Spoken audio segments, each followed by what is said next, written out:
Zia, see?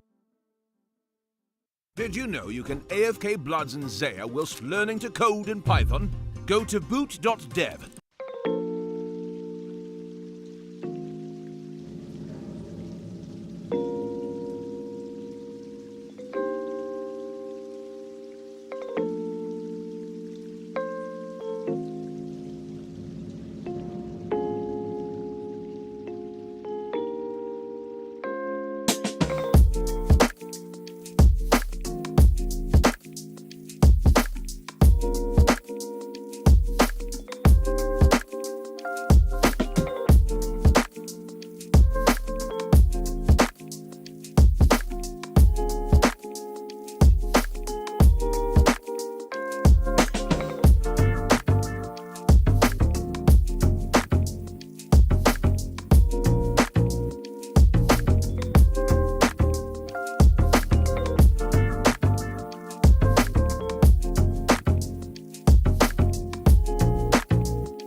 One of the great challenges in this world is knowing enough about a subject to think you're right.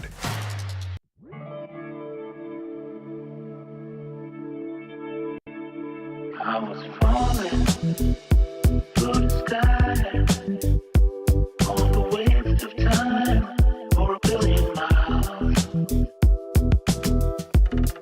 In the wildest of my dreams, I was going down the rabbit hole to the other side.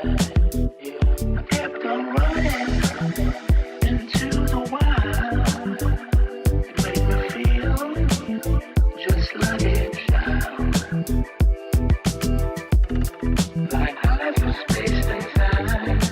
Had to go down the rabbit hole to the other side. Alright, let's go down the rabbit hole. To the other side. It's nice and easy there. Alright, we're gonna go down the rabbit hole, that thing said. Where am I? Oh, I think we're live. I got lights on the mic. That's pretty good. We got Kevin here. That's really good on a Tuesday. How was your weekend, Kevin? It was good. It was good. Eventful. Valentine's Day. Oh, that's right, Valentine's Day. Mm-hmm. Yeah, you took your partner out. I did. Nice. I did. Was Got you- some Italian. Oh yeah, how small was the little Italian place. It was really good. It was really good. It was good. Yeah, I've heard good things about it. I'm gonna check that place out too. What was the name of the place again? Luca Osteria. Oh, oh yeah, and you said outside, right? Yeah, Yeah, outside. yeah. Outside. Okay, all right, that's fair. That's fair. I did something kind of tiny on Friday. Yeah. I got married on Friday. Big. I had my Catholic wedding on Friday, so it was a very, very busy week, to say the least. But we are back here. So we have to go through our regular ritual, looking at our notes, seeing what we told ourselves on Thursday, and continue to move forward. And I promise anybody who's watching, Kevin's going to eventually start driving the bus here. Yep. I just wanted to get just get us going here. But I'm going to drive at least this week, so maybe next week I'll have you start driving a little bit. For sure. Okay, sweet. So let me switch over to our machine here. And let's see, here's the code here. So make it a little bit bigger. So let's go and find our main.go for cap. And I think we left some notes there. Okay, so we needed logs for messages in and out because we were blind when the messages weren't, everything was actually working. But I think we could do that once we do a little bit more of the communication changes. The ping-pong, we keep pushing away because we don't feel like it's important implementation. But I think what I'd like to do at least is spend the next half an hour just reading up on the ping-pong stuff to make sure that it's working. Only because, like, I'm realizing it now, we're implementing our own sort of client. So we could choose to ignore the ping-pong. But if we went to the browser and used, say, browser support, I think that it's going to be like built in. Okay. Things are going to be like dropping. So we should at least have some support. But I want to just double check and read a few things about ping-pong. So let's spend a half an hour doing that. I'm really interested in the cap-to-cap communication. And what we said on line 24 there, the internal sort of queue. So when we do that work, then I think we can fix the logging for messages. But again, we want signal to noise on that. Yeah. So I'm gonna do something real quick while we're here. Again, I don't want to spend look at this guy talking. Let's get rid of him. What I kind of want to understand is WebSocket, like ping-pong, semantics. And I think another thing I need to look at is, since we're using the Gorilla toolkit, Golang, Gorilla, WebSocket, ping-pong, right? Because there may be something in there. Look, there's already somebody saying documentation is not enough clear about ping-pong, right? Gorilla, ping-pong, user disconnect. So, it looks like, and this is how many years ago, look at that. I don't like Stack Overflow anymore because it's like 8 years ago, people were sort of talking about this stuff. I do wonder, though, if we went into the Copilot, if they had some sort of examples there that we can sort of think about. I just really want to know if we have to do it, and if we don't do it, what might happen in sort of other environments, right? So I know we can code it. I mean, that's not even the hard part here. I'm more worried about if we don't implement it. This is nasty code right there. I don't want to do any of that stuff. I mean, looks like they've done a nice job sort of diagramming some stuff, but I don't want to do that. Let me just try one thing here real quick, though. If I give it some context, it works even better, doesn't it? Yeah. So we've got the Gorilla stuff. Oh, we wrote a chat package here. Yes. Some chat package stuff's here. So is there a way to clear like the history here of, as Copilot. Oh, now you can pick your model down here? Yep. I thought my settings had us using Claude. That's interesting. Oh, that's super interesting. But I don't know how to clear this. My brain is one of these things where I always feel like I want to clear. Open chat, new window. Yeah, but is that going to open up a new tab? Yeah, no, that is not what I wanted by any stretch. Well, now it looks clean. It's cleared. I don't know. I'll have to learn more about this thing. So what is it that I want to know? I want to know if I have to implement this ping-pong or, yeah. Well, we know a couple things. We know that we can get a handler for when that comes in, but what if I did this? Gorilla WebSocket ping-pong example. Maybe it knows. Maybe if I put Golang Gorilla, it will know a little bit more. It's pretty good at taking context from the code here. See, I mean, that's pretty cool, right? Mm-hmm. Now, we know a couple things already. We already know we've upgraded. Yep. We know we can write a ping-pong handler. See the set pong handler? Yep. We knew about that. But that would mean that somebody's pinging us and then we're ponging back. I kind of want to do the opposite, right? I want to send the pong as a server and then have the client do the ping. But if you notice in this example, they've got the client doing a ping and we're doing a pong. But it kind of feels backwards to me. The server will send a ping every 5. Oh yeah, I want us to send the ping and then they send the pong. That's the right direction. But this client, received ping. Okay. So this is what I want to do, right? I want to do this. So if you notice this, we send the ping and then they already know how to send a pong as long as we do a ping message here. So I think bare minimum we should at least implement this in a proper way, and then we can sort of let it go at that point. Now, this should for sure be in the chat package here. So I'm just going to hide that window here. So let's go back through our chat package real quick, dude. Yeah. We've got our factory function here. Oh, c.ping. So it looks like we already created. We have ping. Okay. So we already did this, right? We already said every 10 seconds we're going to do the ping, but we never set up the pong handler. So my guess is the best place to set up the pong handler, and you do that on the connection itself. Okay, so this is a bummer to me, bro, because the pong comes back on the connection, right? Mm-hmm. Comes back on the connection. If we use this, and what's happening here is we're gonna just do all the. It would be nice to put the pong handler here, but then I'd have to set up the pong handler in a whole bunch of other different. Like think about 5,000 connections and that handler sort of getting called, but I don't know if there's any other way to do it, because right now, how do we handle the receive? We handle a read message here, right? Yep. And we kind of ignore the type. One could argue that if we didn't set the pong handler, then we'd get a pong here with a given type. And then we would maybe not send it, we'd handle it. So there's a couple ways we can do it.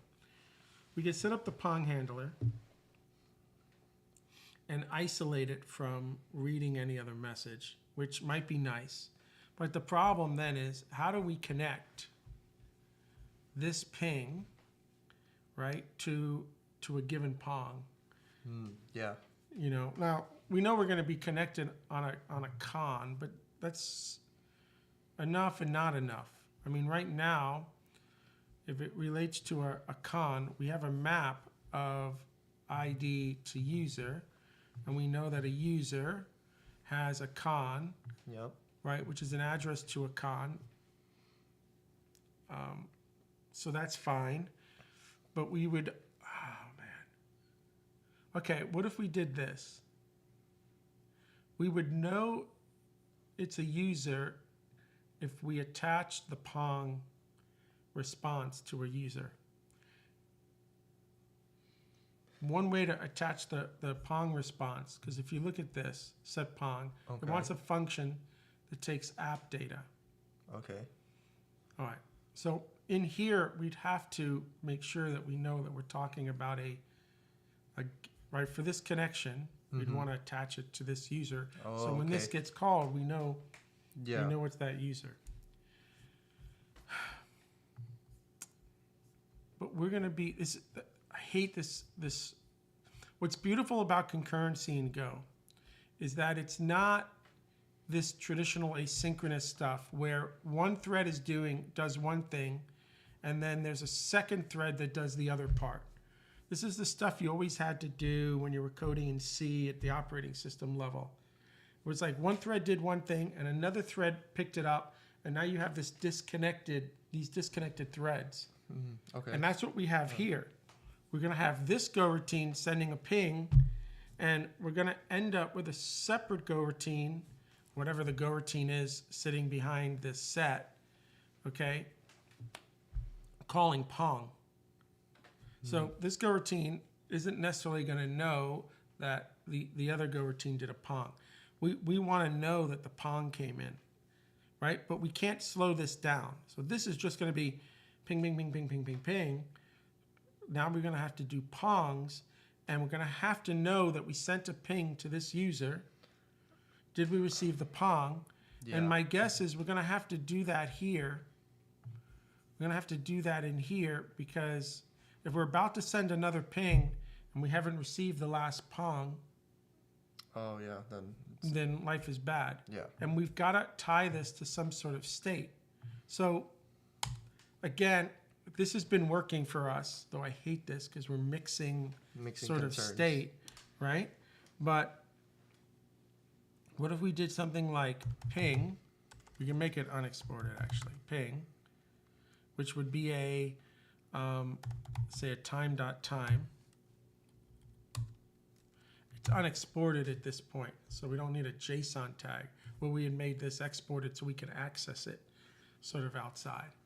This is starting to move away from being data, and it's starting to become Yeah, API. you see like API. how ugly this is starting to get, because Yeah. it's moving away from sort of pure data. And now if I make copies of it, this is bad. That's already telling me that this is a nasty little It's a sort of smell. smell. It's a smell. It's a smell. But we have this sort of list of users already at a socket connection level. However, and we have it at the, it's a map actually. So we can do a quick user lookup. So if we could imagine that when Pong gets called for a given connection, we're going to know who the user is already. So this is killing me. I don't want to do this. I really don't. I almost want to do this. Have a Pong oh, actually we just need a UUID and a time, don't we? Let's try this. Let's try to do this. I don't like any of this, but we've got to get something working So to we can clean it up. know what we want here. Okay. So what if I did a new map? Look at, I knew exactly where my brain was. It must pick up on the last things that you've been typing, Yeah. thinking that it would do that. So imagine this. This is a Pong. Now, the problem with this Pong is I already have a mutex for users, right? And I need that mutex. So I'm going to rename this mutex mu users for now. But now I need a mutex for Pongs, because we've got to set and read that. So what if I just call this pn, mutex Pongs, and we do another one. I need a different mutex for this map. This is getting ugly for me now too. I feel like almost when I start seeing this should almost be encapsulated in its own package too, just to keep that sort of clean. You see how complicated this is starting to get? Yeah. But, you know, like we did with users already. What did we do with users here, right? Anything that was touching users, we had a add user, remove user, and then we had the map and the mutex for users, right? Mm-hmm. Now, the Yeah. only problem with that is, have we add user, remove user? I'm wondering if we are using lock anywhere. We're not. We haven't done anything yet to read a user, because connections did an rlock. There it is, right? And brought back. So I know this is going to cause problems. I know already we're doing too much sort of in chat. I know already that if we were smart, I would create a user package here, user.go. All right, and I would start thinking about sort of a user API. Now, we're going to have a user type here. So we're going to have some potential form of name clashing, but let's just keep going with this idea.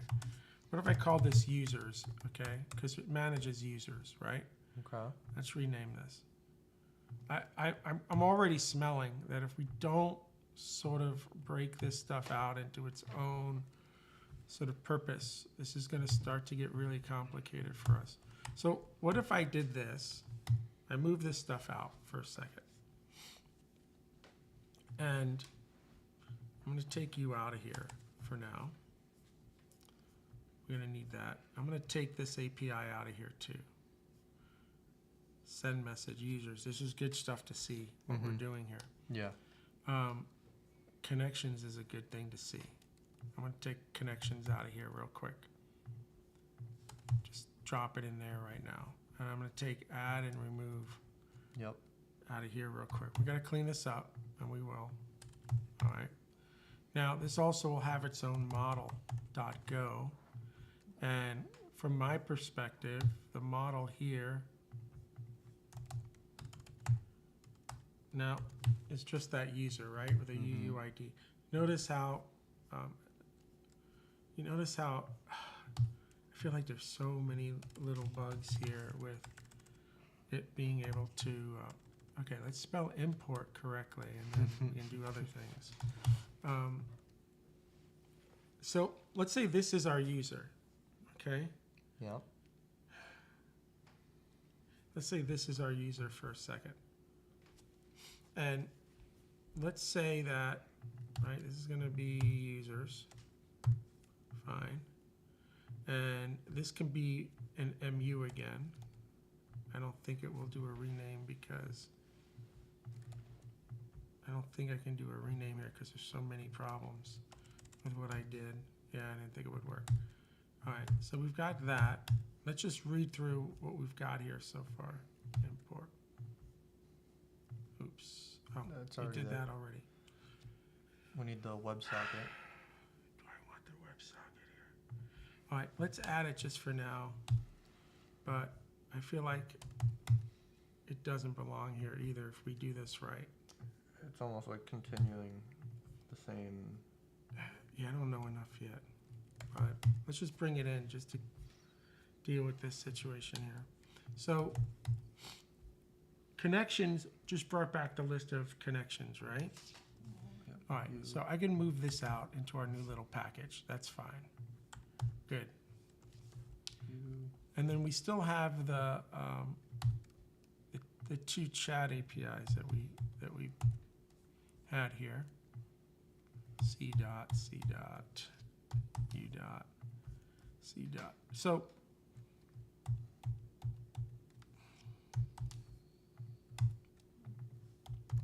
all right, all good, all good, all good. One more C dot at the bottom. Now, this assumed that we also had a logger, didn't it? So, let me see here. Give you a logger too. We don't have a factory function yet, but we'll have that, and that's a U. So, if we move the management of the collection of users here for now, move this out. We're gonna need a factory function. I'm just gonna steal this to save some time. New user.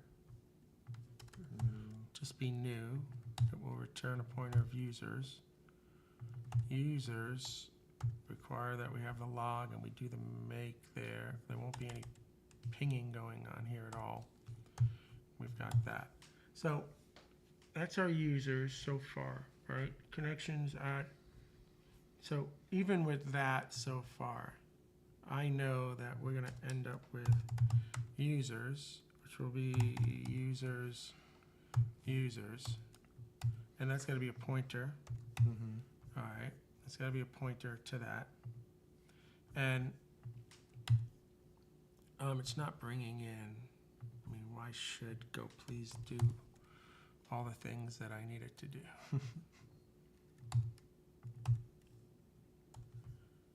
All right. It doesn't like Users. Did I not put users? Oh, users. That was my fault. No wonder.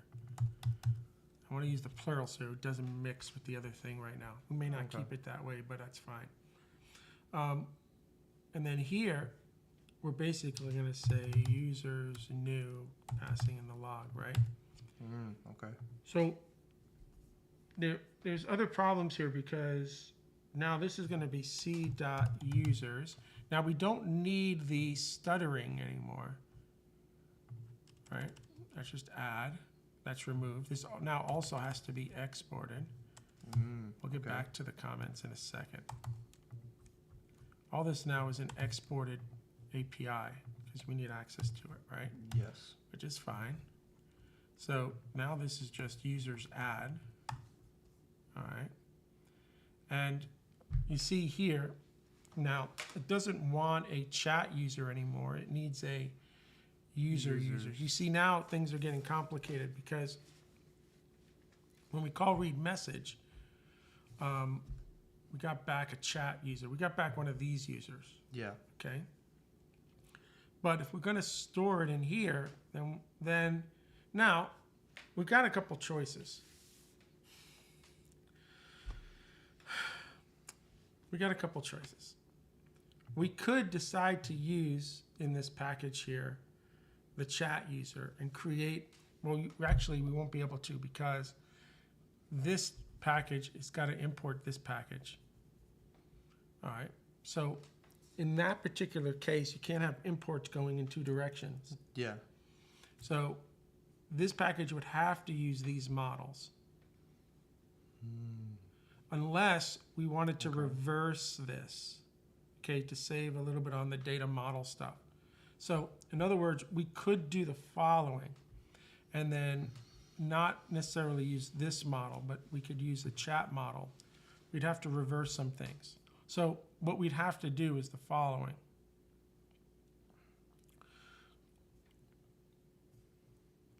If you see the API that we've already started to develop, connections, add, and remove, right?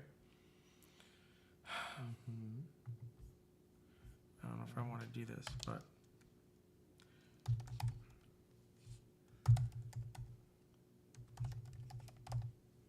Interface. see, if I did the following, and now this starts to get interesting, and I said, okay, I need something that can manage users, and it's got to be able to give me a set of connections. I've got to be able to add a user based on my data model, and I've got to be able to remove a user based on my data models. Then what we're doing here is that, okay? Okay. But then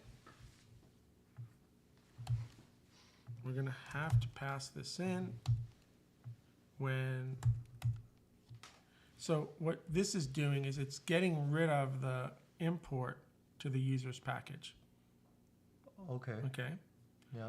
With the idea that anything can implement the user management system if it implements, say, this behavior, okay? Now, Okay.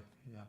if we continue down this path, right, then again, this is just going to be C users remove coming through the interface. That's all fine. This too becomes, we have that API. Now, send message is complicated because it's doing a lookup. So we need to find a user, right?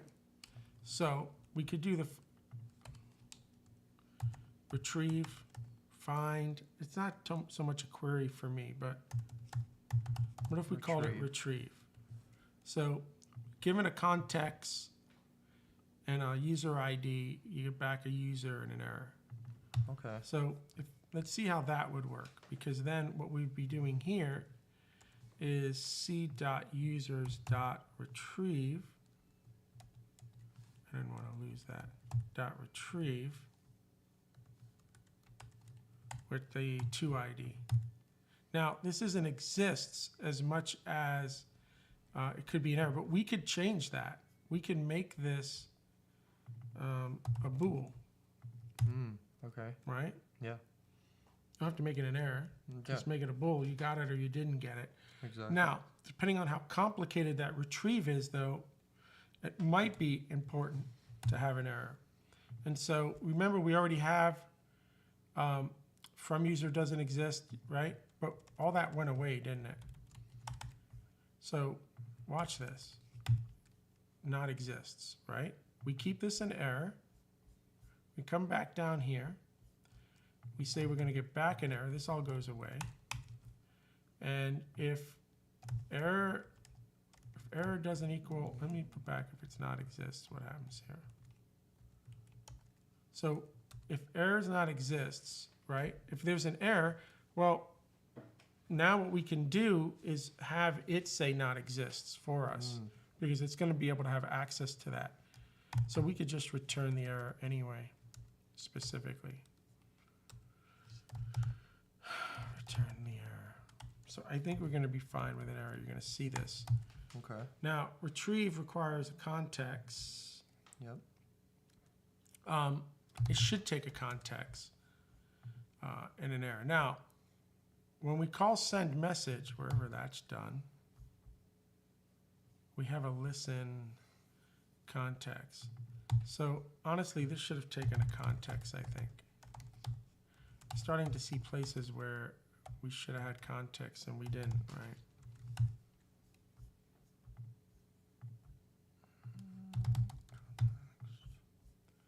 So retrieve the user using this new API that we haven't written yet.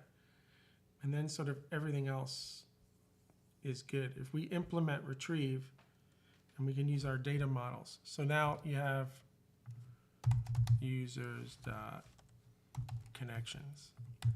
So everything's yellow now, with the understanding that we're going to implement this interface, Yeah. right?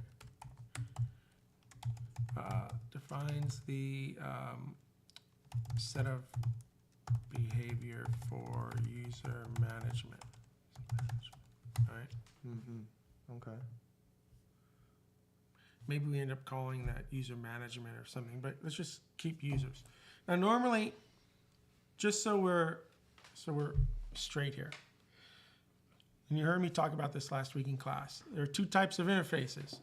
There are general purpose interfaces, and there are special purpose interfaces. Yeah. Your general purpose interfaces are really small, like IO reader, one active behavior Yes. read, writer, write.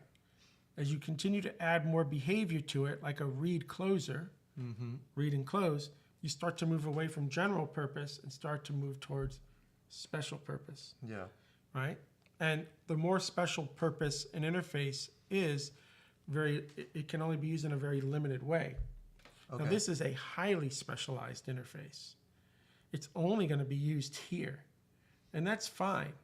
We just have to appreciate what we're trying to abstract and why.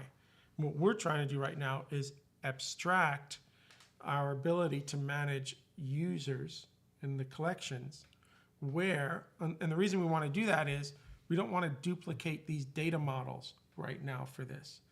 There is a time where you have layers that should have their own data models and data should be transposed. But there are times where you don't really need to do that. We could leverage these data models if we define more of this sort of interface here. So what this now means is this is a special purpose interface. Its purpose is to provide chat the ability to manage users, add, remove, get connections, right? Yep. Retrieve. In fact, we could even just argue something like that. The one behavior that we don't have right now in this new, so what that means is I don't need models anymore. Watch. I won't need it anymore because we're going to allow this package to import chat.user. Oh, We're changing the direction of the import. What we're saying is this package, which is going to implement a specialized interface defined by chat, will import chat to leverage its data models so it can implement this behavior. Now I don't need a second set of data models. I'm going to use chat's models. So the okay, purpose yeah. of this package is to implement this behavior, yes. leveraging the data models. From chat. Now we don't have to have two different model sets that we're transposing. No, it was just one. But we can get away with this because this package isn't for general purpose use. It's very specific to just chat. We put that package inside of chat to show the relationship. Now we can okay. get away with this. If this package was outside of chat, I'd say no. It has to have its own data models because it's going to be used in a more general way. Yeah. But this ain't being used in a general way at No, all. it's It's only being for used. chat. Okay, so this interface, right, gives us that special purpose. So now it gets interesting. If I go back and I look at add first, right? Let me move this down for a second. If we just do things in order now. Yep. Okay. So this is now chat user. This is a chat user. Beautiful. We can leverage the chat's data models. This is add. Add takes a chat user, bum, bum, bop. Remove takes a user ID, bop, bop, bop. Connections all sort of work. And then we come in here and we go, okay, we've got to implement retrieve now. All right, so retrieve will be a method helping us implement the interface that we need. This will return a chat user. You see, and right now we're doing things using an in-memory map, but we could have another implementation of this that uses Redis. We have another implementation of this that uses more persistent storage mechanics if we needed it, what we don't. And now chat doesn't care how this is implemented. Before it did, because it implemented it. Yeah. Now it doesn't care as long as this behavior is provided, Yes. right? Now this would be a great package to write a test for, because we could test that we can add, remove, retrieve. right? Like now, it's sort of perfect. But we got to do the retrieve. So the retrieve, we had code in here, but I got rid of it. So let's just code it. It's no really big deal. The retrieve is going to be also a read lock. Yep. I also like that we're hiding the mutex even more, like behind some stuff. Let's see what Copilot did, just for fun. So it's using my patterns too, right? It looked up the user. If it doesn't exist, now instead of this, chat.error not exists. Now we're using the business, in this case we can call it a business package, but the chat package's error variables too, Yeah. right? To return back, which is what we wanted to return back to the caller. So that's why on the call to retrieve, I could just return the error, not even necessarily decorate it, because we know that that's the only error that can possibly come back. Yeah. All right. Okay. Well, I'm going to add these comments right before we're done. I mean, this is the problem, right? These are all exported identifiers. So user implements, I don't know, provides user storage management, whatever. New, creates new user storage, adds new user storage, that's fine. Remove. It's all good for now. Connections, I mean, it's not necessarily wrong. Turns a map, right, of user connections. Retrieve the user from storage. Perfect, right? Okay. Now maybe storage is the wrong word, but this is storage, isn't it? Yeah. Again, we're using that. So we've got sort of all that in play right now. This should all work, except we won't really be able to start the system unless we give it some user storage. So we have to do a new. Now the question is, where should we do that sort of new? Because now when we construct a chat app, and we call new, it needs that. So ideally, we could construct it here. It's only being used here. But what I would prefer to do for these, so sometimes I like to create these things at the route level and pass them in to new. So ideally, the idea would be to pass in chat. Instead of creating it here, we pass it in. Okay. All right. And do that. And now in route, what we're going to need to do then is we say chat.new. It needs a log. Well, we got the log. It also needs a user. Okay, fine. User's new, and that needs a log, right? And then we have our chat. And now we could pass our chat in here. So Got it. Okay. create these little things here. Now, one could argue, since it's small, we could even just do that and get rid of it. If we needed it twice, but that's fine. And so the idea is to create an app, you need some chat, and to create a chat, you need a storage mechanic for users. So we sort of do that there. But I know we're going to need to do this again very soon. So I'm going to just keep this for now. Okay. We're going to have to add to this in a second. So now what we've done is we've moved the map that was under chat here and access to managing users through this interface.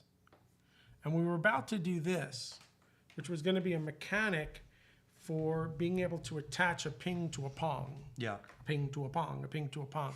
And again, seeing maps and mutexes at this level sort of already bothers the heck out of me. So I feel like if we're going to do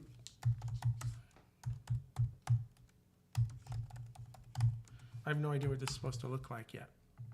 But imagine that Okay.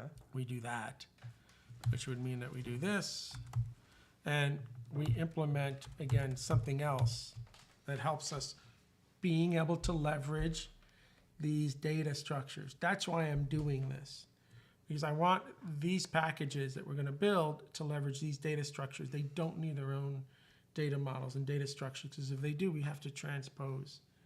Yeah. Again, another specialty interface.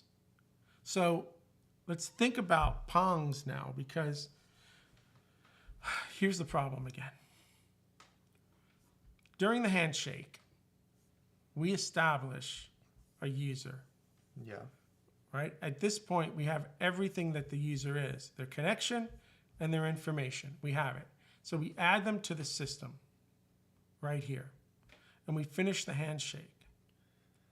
And then after the handshake, we go into a listen mode. And the listen mode is trying to read messages here. Yep. Now, we assume that if a message comes out of read, it's a message that is to be sent. So we don't want the Pong messages, let's say, coming through this side of the world. We want to set up the Pong stuff ahead of time, because we start a ping right here, Yep. right? But that ping happens all before any sort of handshakes or anything. So my guess here is we're going to add the user, right? My guess then is, let's imagine that we've got an add here on the Pong side. Okay. Yeah. And let's imagine that it looks sort of identical. Now, the reason I don't want to put the Pongs with the users right now is because there is a mutex there. Now, however, though, we might need to be, if we put it with the, what if we put it with the user system now for a second? Let's try to do this. What if we put it with the user system first? Because we already know something here. We've got a map of users. Yeah. We know what's going on there.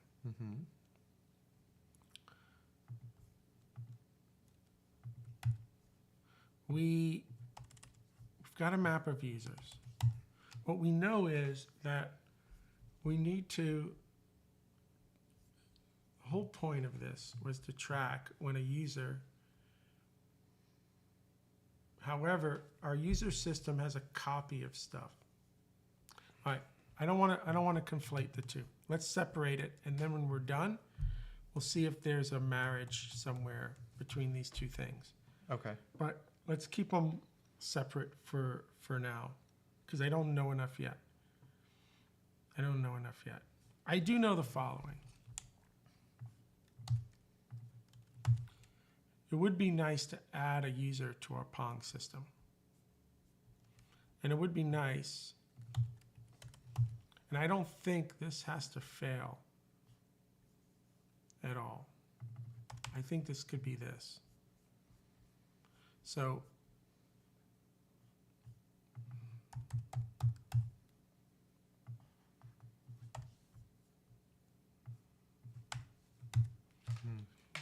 let's imagine that we added a user now to our Pong system, right? We have that same user and users. I think we're going to be able to marry these two worlds. Just don't know enough yet. I have that feeling too. I feel Now, like they're gonna be. The point here is that when we add a Pong, Yeah. all right, I'm going to use plural too here, Pongs.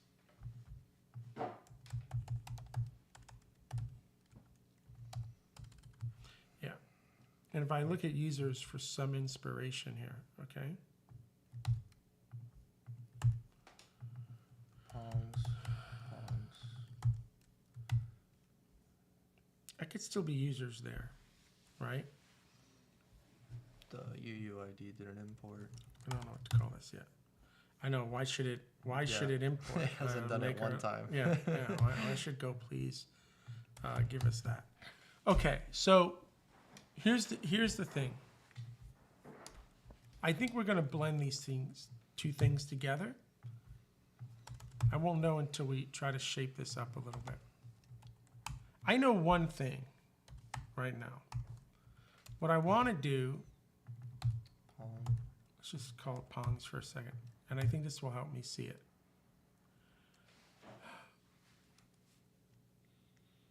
We might not even need the map, because really what I want to do right now is user.con.set Pong handler.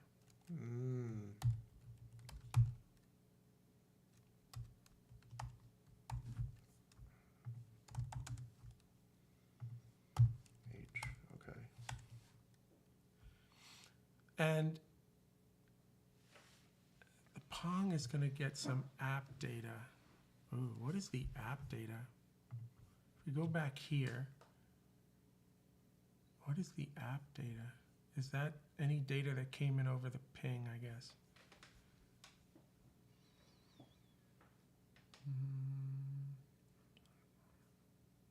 That's the server side. Set a Pong handler. Ping. I don't know what the app data is.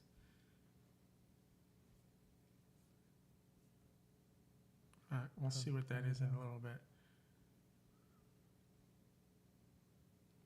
Because here's the server, right? The server sets a ping handler. Do you see anybody calling ping? I don't. That's the client. This is the server. Yeah, the server's in a loop. It writes, waits 5 seconds, writes, waits 5 seconds. Yeah, Maybe the okay. app data is just this. It's the ping because of the ping type. So that's the app data, some Okay. string, right? All right, so whatever. So we could send information back and forth, but I don't think we need to. I think at this point, this is the Pong handler, right? What I wanted to do is this. Remember, what I wanted to do was if I added this user, okay, then let's see, p.mu dot, we need a lock, defer the unlocked. I want to set a value now in the map here. So for me, what I'd want to say is p.users sub user.id, that's our equals. I would almost say equals time, give it an empty time. Okay. So if we add it, we're going to add this user now to this, right? This is the last time that we received a Pong. Let's Okay. say. Yeah. Yeah. And then any time that this comes back, we need to basically do that. Time done now. Oh, okay. Now, here's the cool part about a map. If we do a lookup and it's not there, and we don't care if it exists or not, which we don't, we're going to get back the empty anyway. So we don't even have to do that. We only have to do this. Okay. So basically, if we call add, we're going to set up this little handler, okay, that Okay. anytime a Pong is received, it sets the time.time to now. Okay. That's all Yeah. it does, right? Got it. And, okay.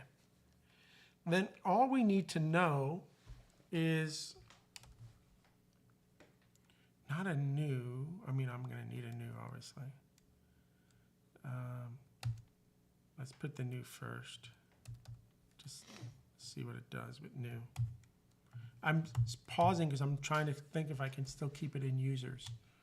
And I think I can, but we need that. I have the logger just in case. So then that's the add, right? The only other function we need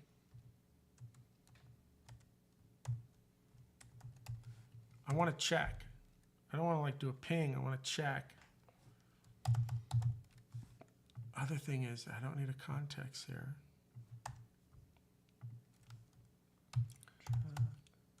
Check the chat user.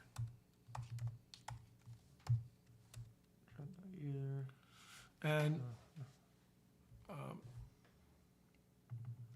now, do we want to do a check of was Pong received, right, within a certain amount of time, right? Or do we want to just return the last time and let the other side do it, right?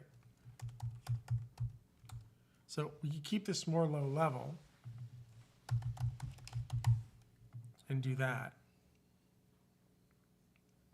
So it's going to return empty if there's... Yeah, because I don't care if it exists or not. I'm just going to do this, really. Okay. So we can do that and then have the other side determine sort of how long they want to wait. Or we turn this into a into some sort of validate.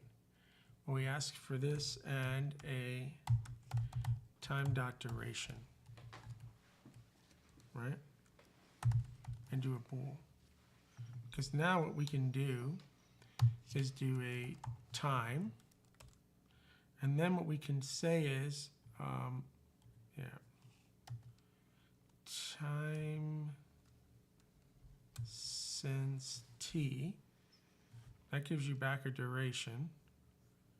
So if the current time since t Okay. is what? I mean, we have a duration there, but maybe it's not so much since t is a certain amount of time. And we might want to say validate that we got the ping back in a second.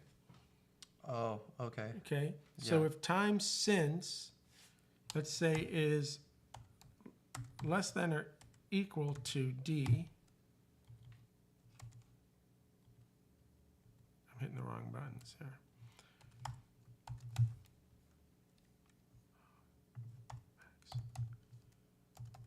Our max wait time. That, okay, no, okay. So we could Yeah. write this logic in here already, right? Now, my linter is going to have a better way to do this. You should use return. Yeah, because that's already a Boolean. That's why. That's the vet or the linter doing that. It's already a Boolean. So there's no reason to do the extra work. Oh, okay. Yeah. So Got it. see, validate then says, for this user, is there a Pong, has a Pong been recorded in sort of this amount of time, right? Has Pong been recorded this amount of time? Now,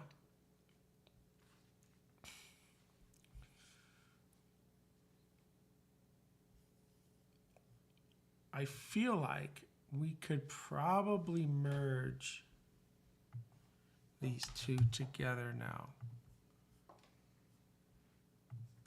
Let's say I did this, but I call this Pongs, right?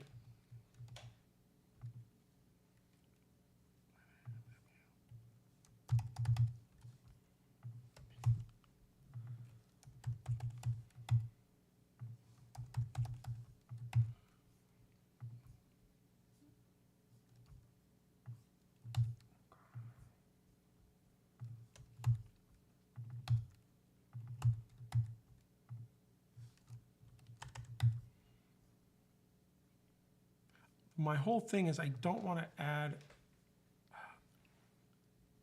a timestamp to this sort of user right now. What's killing me is this is it's slowly turning into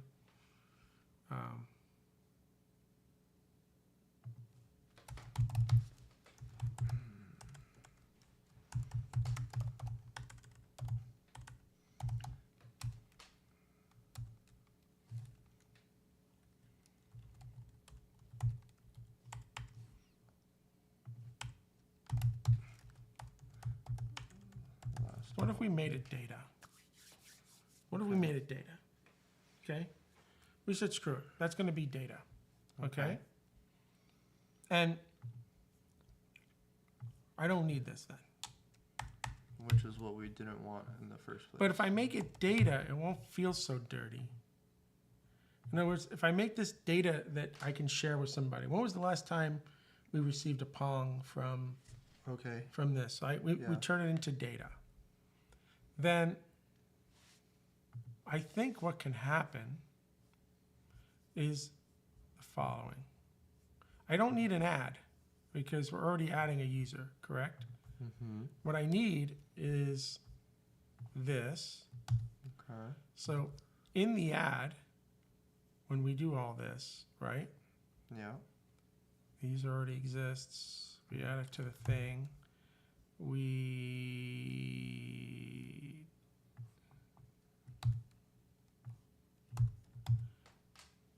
Then what we do is this.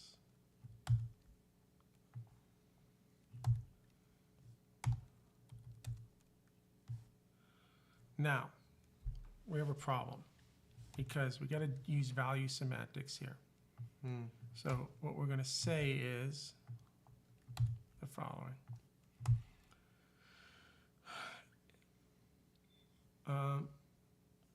In my case, if the user doesn't exist, we can return an error. I don't think it matters. I don't know what happens with that error. But aren't we checking that already above? Remember, this is happening in a separate Go routine. Oh, So if it doesn't exist, I don't want to do anything. All right? Maybe I'll just say, I don't know where the error goes.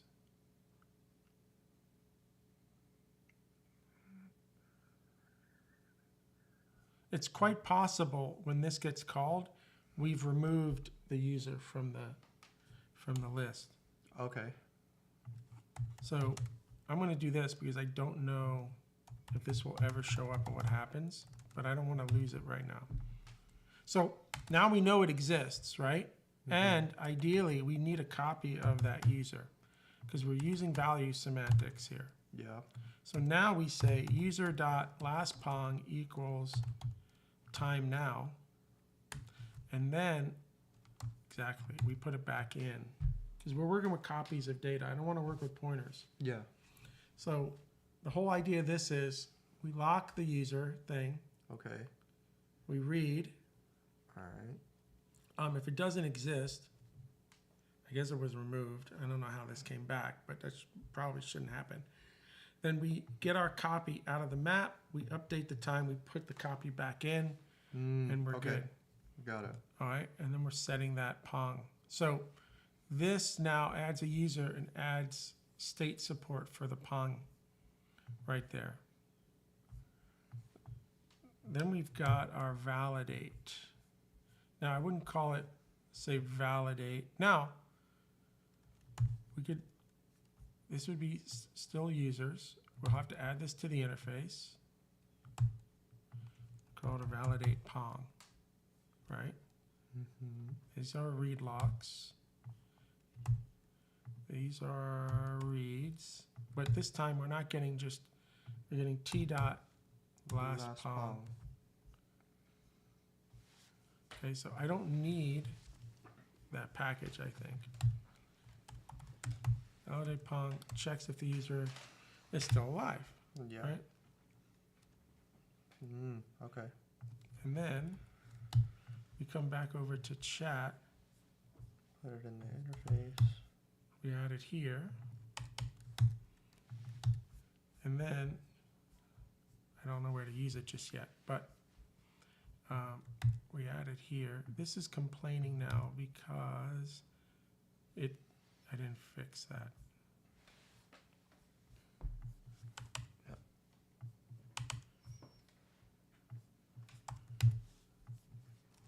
So now what we're saying is you have to be able to validate Pong. I hate that name, but maybe we'll come up with a better one in a second. Now, what's cool is that, where else do we have right here? We don't need you anymore. So now what's cool is once we add a user to the system, we're setting up the Pong side of it, okay? Now, what will also be nice, even though this will be noise,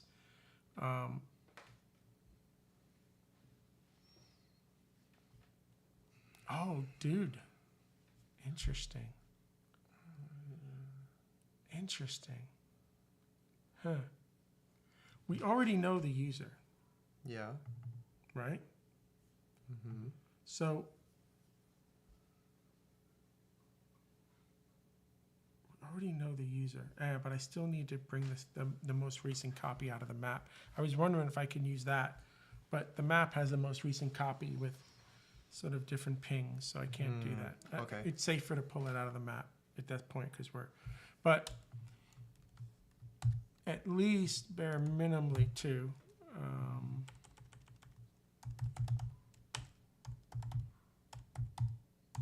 Pong handler. At least we'll do that. Yeah, we can do that even before the map lookup. But now I'm sort of, right, because I'm closing over a copy of that. And if I do it that way, no, I'm not. So that's better.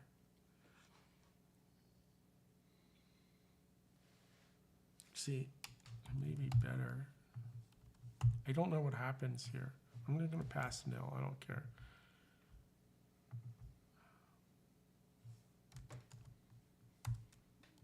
Let's just do that for now. I don't know enough. Yeah. But all this is going to do is update the state. It's going to hold a lock for a long time, unfortunately, but. So we could fix that a little bit too, look.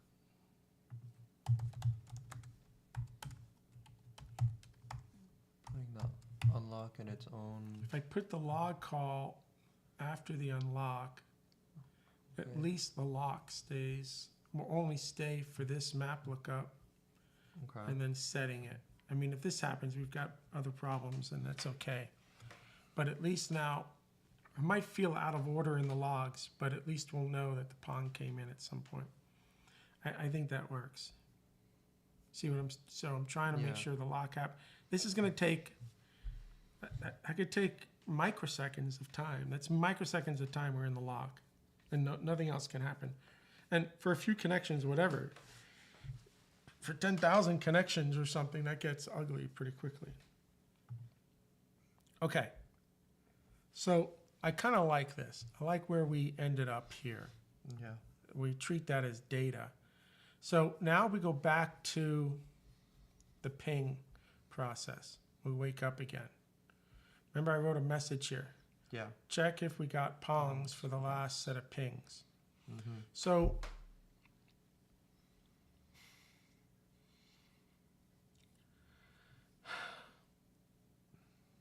yeah.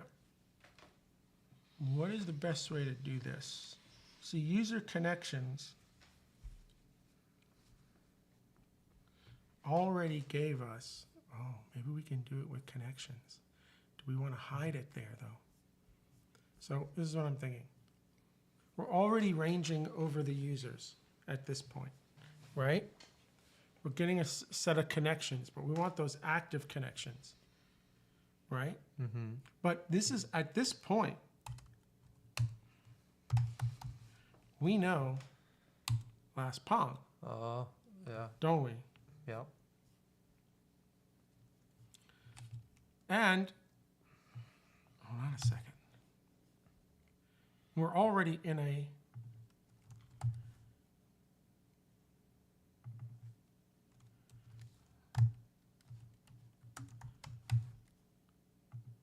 so we're already doing, I already have the user.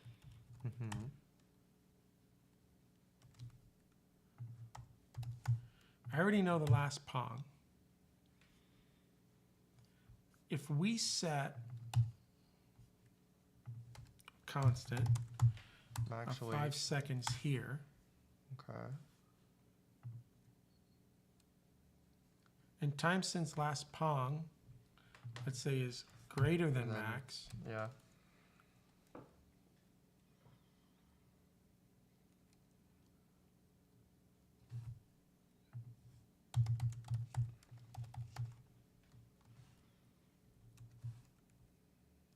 we could do two things here. Oh.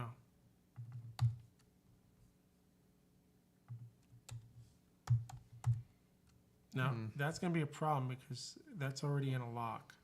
But ideally, at this point, we want to remove them. Yeah.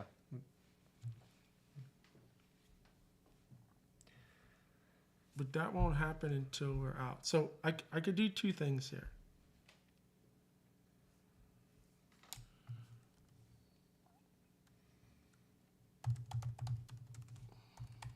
Because of the lock. Okay. You put it in its own routine.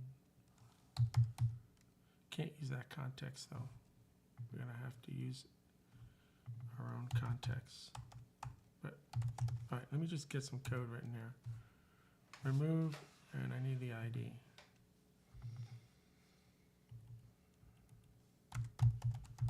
Okay. Okay. Now, that's going to log some stuff anyway. There's no error anyway. If I throw it in its own Go routine, then it actually won't execute until we're done. So we'll have a bunch of Go routines that got called to do these removes. We're going to orphan them. I don't care when they finish, which is fine in this particular case, because this is all in memory anyway. But I can't just call remove because this rlock would never end. Ah, okay. All right. Yeah. And so ideally what I'm trying to do now is say, fine, you want all the connections? Good. Since I'm already ranging over the connections, Yeah. if the time of the last pong is greater than max For each connection. for each connection, then if it's greater than max, then Remove that connection or that user. we're going to remove it. Yeah. So now minus last pong. If it's greater than, then just remove it because we didn't get the pong back. Right? Yeah. Now, I've set this to, yeah, we're giving them 5 seconds from the time we do this. Or if not, then you get the connection and you can then send pings to these.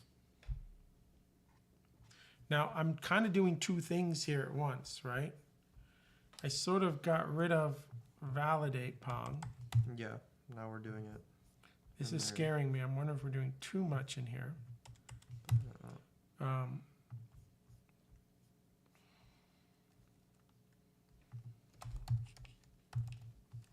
Active connections. Okay. It's a little bit, I think, more accurate. Because now what we're going to say is active connection returns all active connections after checking if these connections responded to a pong, right? Because remember, they don't respond to a pong, then it's all sort of, so I don't really like active connections, right? I almost want to tie it to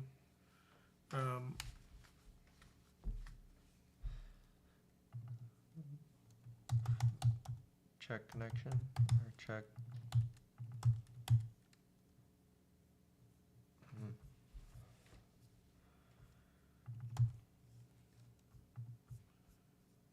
remember, this is a specialty interface. We're not trying to write a general purpose interface. This is a special interface, right? Yeah. Okay. So we can do this. We can call this check pongs, and it gives us back the active connections, right? So it does 2 things. We can do this special. We can say check pongs, and then you're going to give us back a map of the active connections after you sort of check the pongs. Got it. Okay. So then we're in this sort of ping loop where we can sort of get away with both. Where And now we're doing both with one.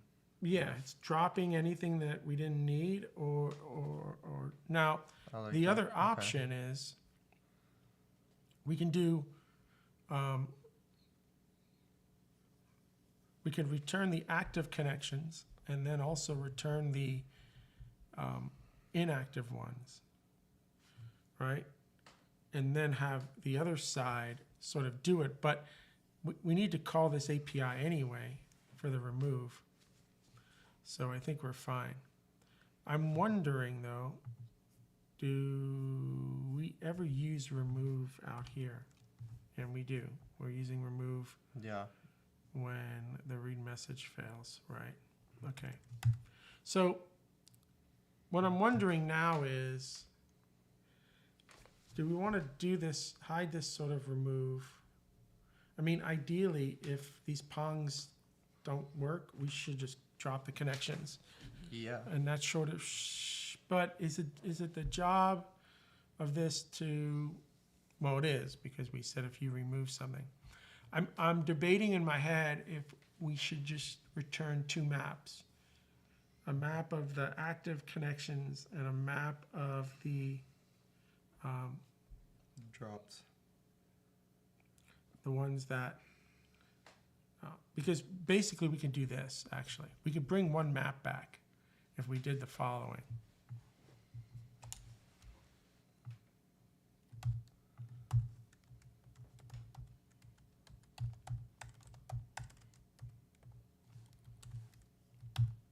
Could do that. Call this connections again. Okay.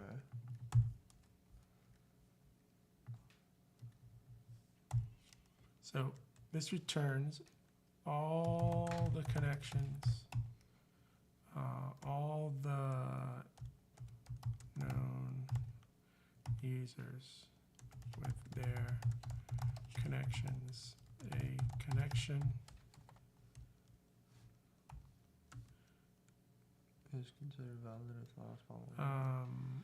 can be nil, which means the user didn't respond to a ping.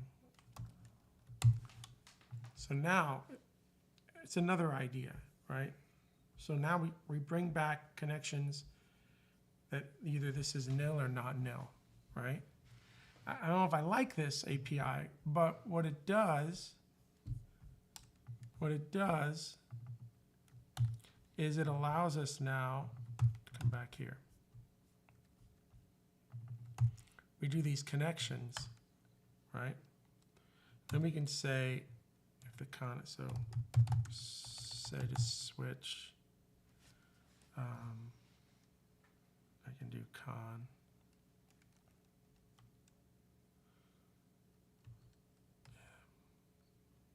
Case con nil, case default, you know, me and else clauses. Yep. So now the idea is that if the con is nil, and it's going to want me to change this, but then I can remove, yep, K is the ID, right?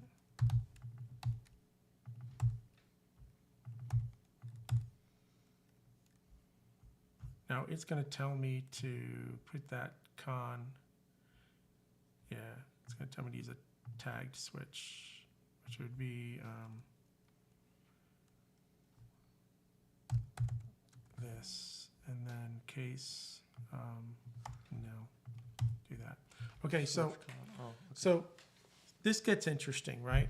Because I'm still bringing back, I'm iterating on all the users we have.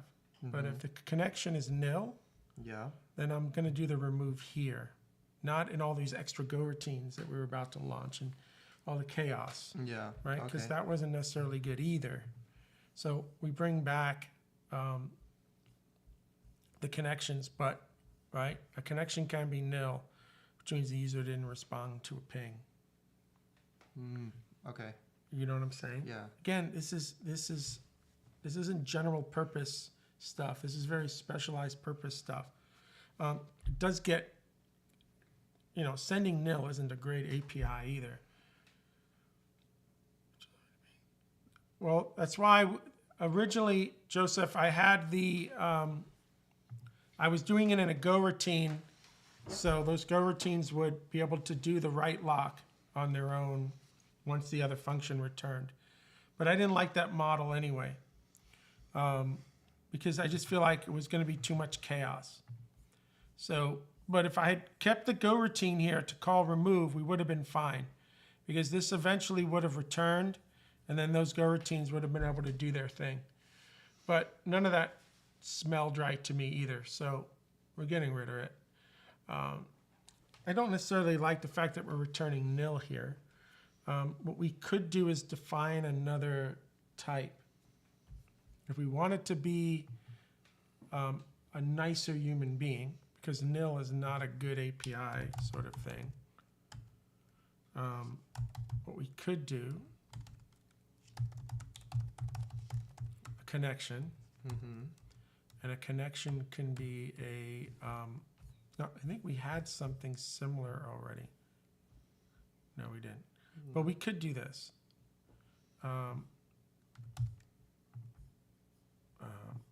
don't need the JSON tag.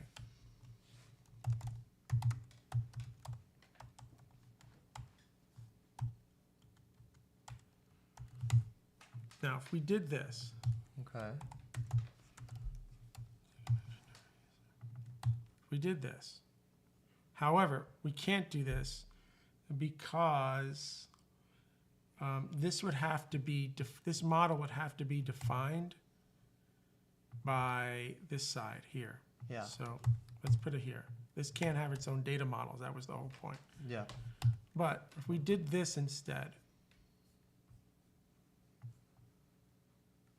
And then connection. Yep. okay, come back here, and this returned a chat connection.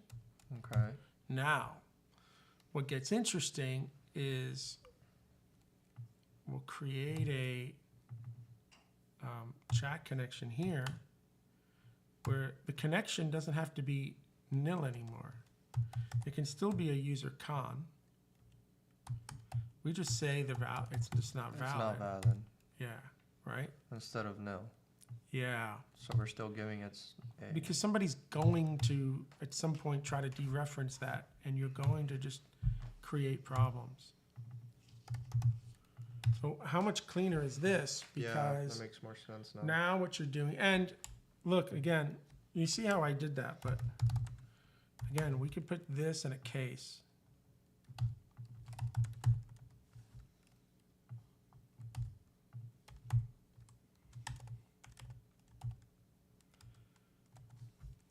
And then default does that. Okay. Easier to read. Yeah. And we could take this to another level and just do this.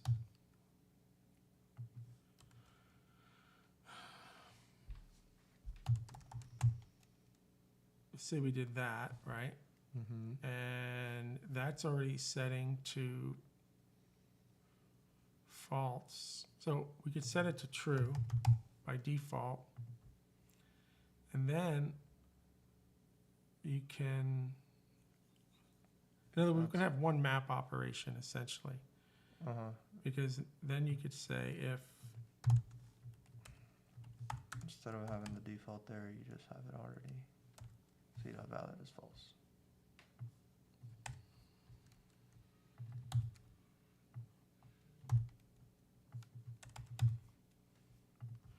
you could do something like that. I like that better. I don't know if it's, I would assume more things will be true than not true. It's a little easier to read that way too, right? Yeah. So we do that. If the last pong was greater, we'll just set it back to false. Now, by default, this is sort of false. Like you get that for free.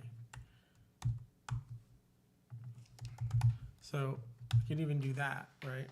In other words, you wouldn't even have to set this because by default, it would be false. It would be set to its 0 value.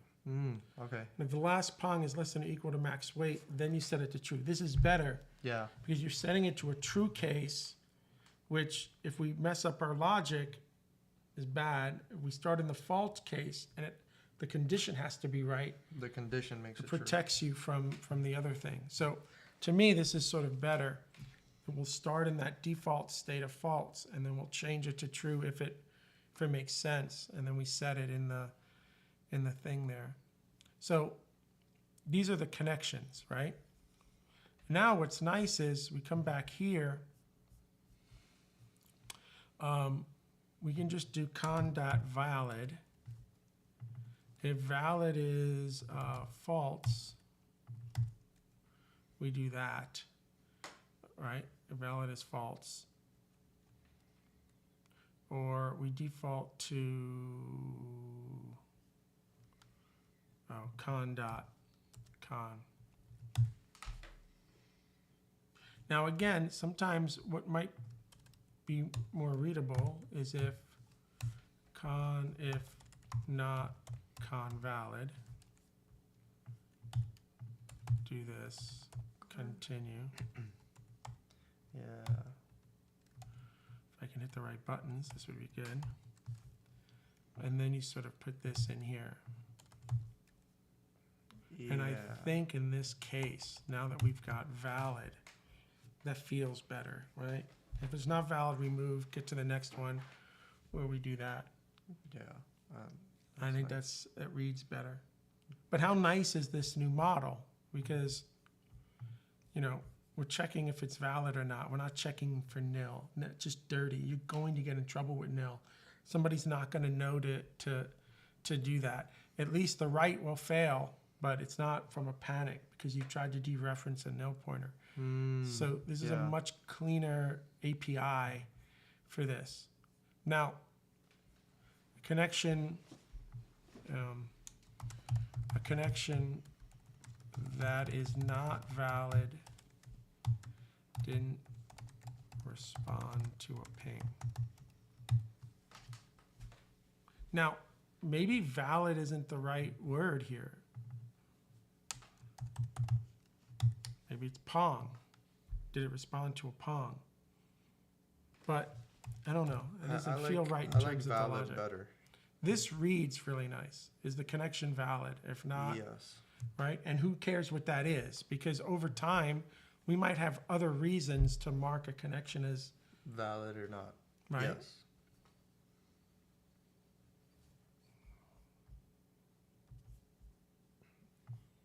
No, it shouldn't be used. A connection that is not valid Shouldn't be used. shouldn't be used. That's all. Yeah. How cool is this now? Yeah. Right? We don't have all the extra Go routines. We don't have all the other crap. We've got a nice model that gives us the connection to valid. We have an opportunity here to check if connections are valid or not. And we're using it perfectly now in this ping, because if a connection's not valid, then we're going to remove it. So this should now give us the ping pong thing. So what we could try is, we're going to fix this red thing there, but we bring up the server and connect our bad client to it. Our bad client doesn't send a pong to a ping. Yeah. I don't think we did any of that. Let's fix this here so we can look at that. So now it's complaining that this doesn't implement. It doesn't implement our things. Let's just double check everything again. The interface wants add, remove connections with a connection, retrieve. Was it? Oh, that's supposed to be a Retrieve. map. Oh no, it is a map of UID that. So I like to keep things in the right order, the same order, or I lose my mind. So it's all there. What are you complaining about? Oh, new. Does new takes a logger, returns a thing. Oh, chat new takes a logger, takes users. Oh, want just connections. And did I not save something? Does not implement. No, it's complaining that Have we have connections. this, but we want just that. But I don't think we want just that unless I didn't save it. Just gonna restart things just to make sure. All right, Pass context in connections. is that it? Oh, but we're not using context. All right. Okay, that was it. Good call. Good catch. I was gonna drive me crazy. That was Joseph in the chat. Oh, thanks, dude. that was driving me crazy. All right, so we now got add, remove connections, and we can retrieve a specific user. What are we using retrieve for? The send message. Okay, good. We've got our exported and unexported models. I should add that comment there. And we've got, all right. So if I go back to our client hack, I don't think we're doing any pings and pongs or anything, right? We're not doing. Yeah, we're not. So this is good. So we could test that we're going to drop that user is what I want to do. Okay. Okay. So let's do the following. Bum, ba, ba, bum, ba, ba, ba, ba, bum. Let's run our server up there. What is that little dot? Is this something new? Contains emphasized items. I've never seen this in VS Code before. So is this an indication of something new now? Every time they add something to the UI, it's my brain gets distracted, man. I hate it. Like, just turn it all off, man. I don't know why it's there. All right, chat run. I'm going to learn how to turn that off later. Okay. So ideally what we want is I'm going to connect this. Yeah. I think it's running every 5 seconds, right? We may not have logs to see this, but let's see what happens. Welcome, Bill Kennedy. Oh, WebSocket close. stack trace. Ba-boom. Oh my God, dude. I think we're cursed. We have recursion for show. Oh man, chat 146. This is funny stuff. What did we do on chat line 146?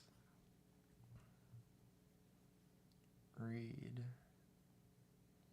We are cursed or something here. Chat.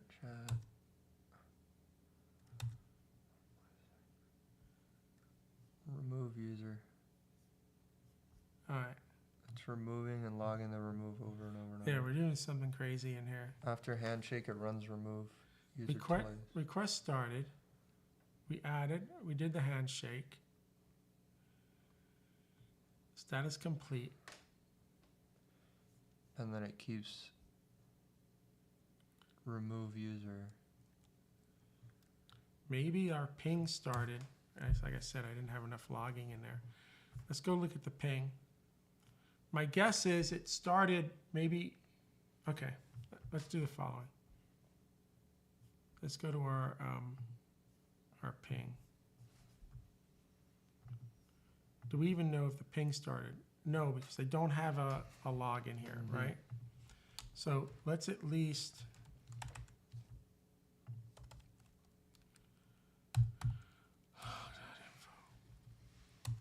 let's do it. We need a context, that doesn't matter. Message is ping started. Actually, let's do ping. It knows me. Okay.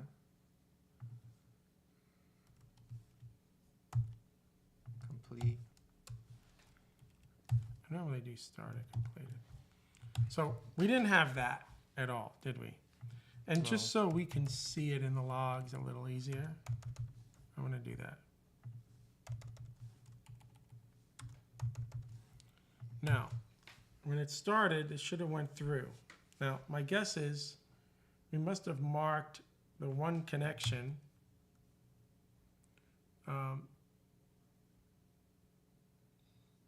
right, to chat remove user somehow, is my guess.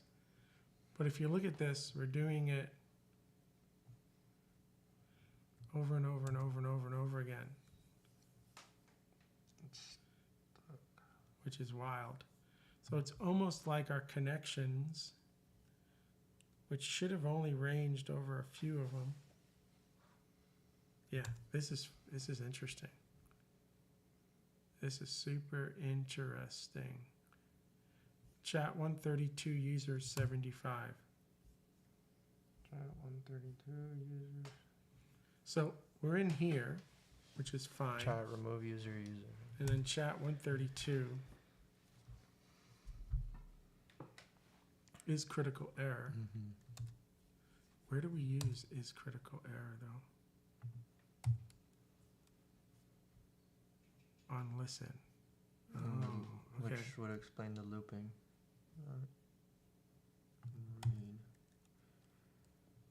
Read. So a message came in. We went to is critical error. I'm wondering if the other side is sending pongs and I don't know about it. And then when we got to is critical error, it did a read TCP because we removed it. Whoa, this is crazy weird.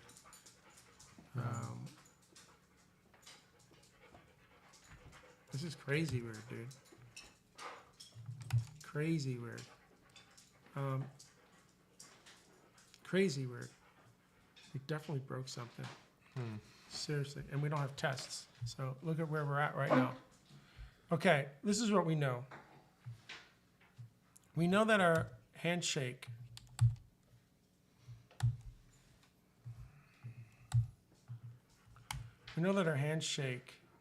we don't even know if the handshake worked. The handshake worked. Handshake. home. I'm wondering, okay, let's see the logs one more time. Just have enough of it. Did our ping, yeah, started, completed. Now, I was thinking about this moment for a second, No user. because instead of setting that user to null, we should set them to the current time, because the ping happened, but they may not have had enough time already to do like, we have never sent them the ping. Yeah. You know what I'm saying? Yeah. Like there's there's a disconnect there. So what I'm thinking initially, at least, is when we add them, where is that logic here to add them? We add the chat user, When right? we add them, aren't we waiting 10 seconds to ping? Yeah, no, there, for sure, we've got a problem there. So, but that's easy to fix, because right here, we can do a couple things. We could add the last ping time to be time.now right here. Right? So they already have the last time. So there should be some time there between that ping or not. Okay. Okay. The other thing we can do is change, for now, this. We're running that other loop.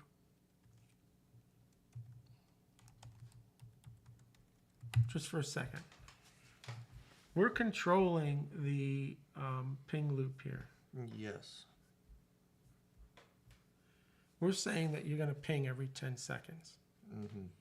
Okay, which means that the other side has to be larger than 10 seconds, right? Yes. Now, maybe what we also need to do then is this.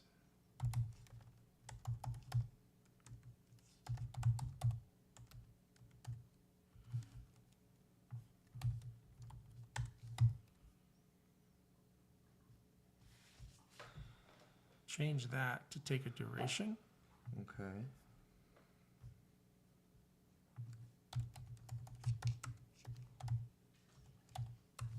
Duration.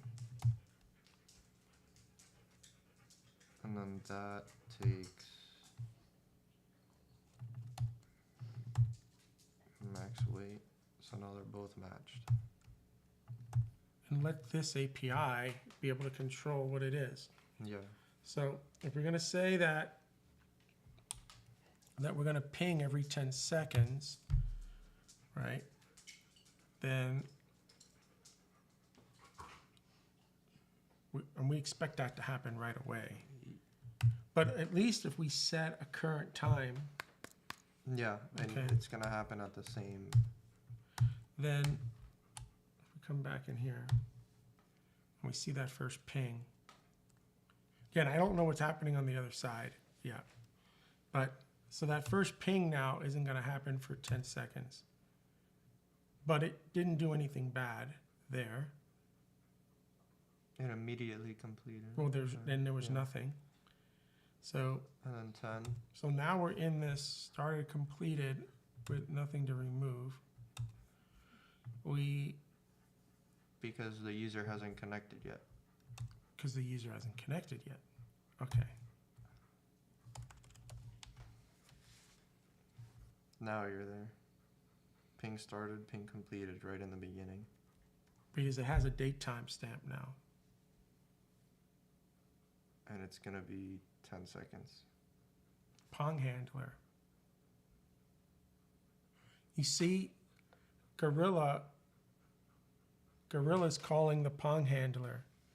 So what was happening, I think, is the Pong message was, because we're not sending a Pong, we're just sending a ping.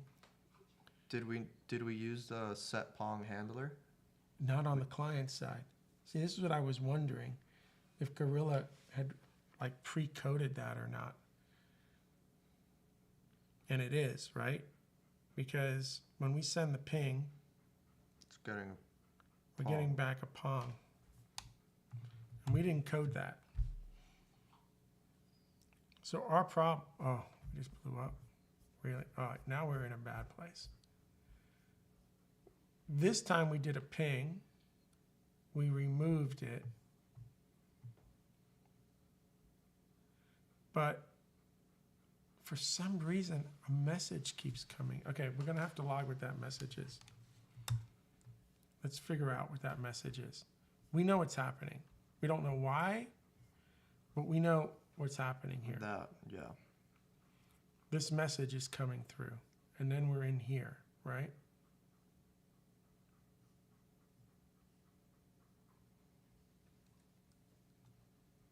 Are we getting a context done or a response error? Okay, we're gonna have to do some things in here, dude. We're gonna have to do the following. A message is just a slice of bytes. So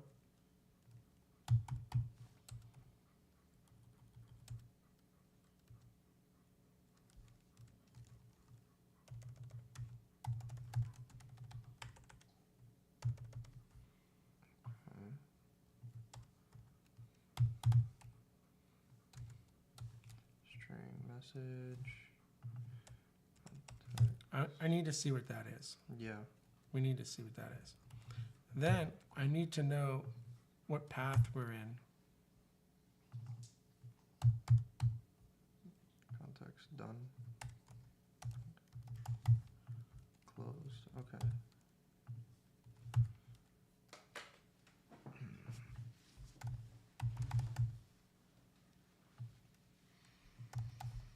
I just need to see what these are.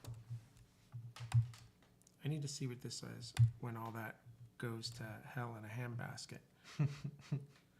Now that would tell me though that it didn't get the, it's weird because I know we're not sending a Pong, but now suddenly this sort of happened, right? We also need to, it would be good to know what that is too on the connections. So let's put that debugging in there.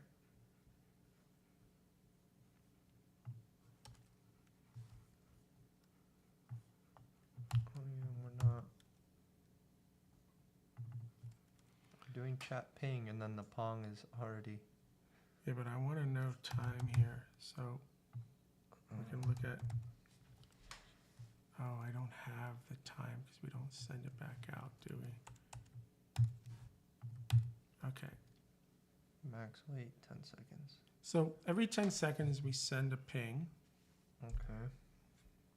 and then we're saying that we need a Pong back in 10 seconds.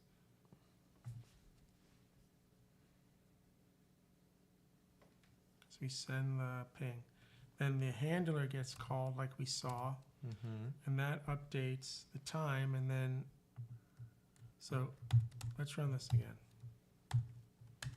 Whatever this is, this is concurrency hell at its best.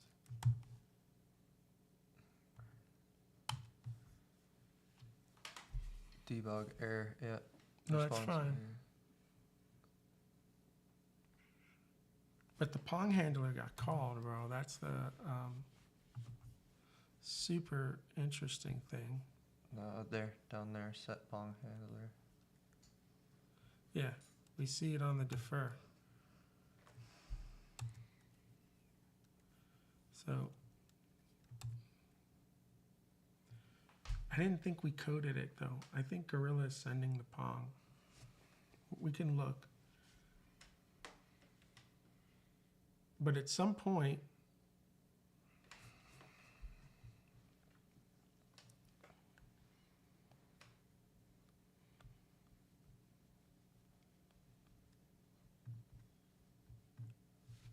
I'm going to move this to like 30 seconds to, even 10 is too long, but at some point, this thinks doesn't get updated or something.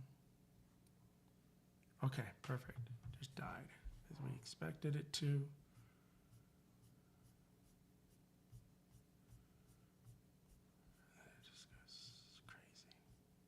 So everything's good. Ping. Status completed. Response error.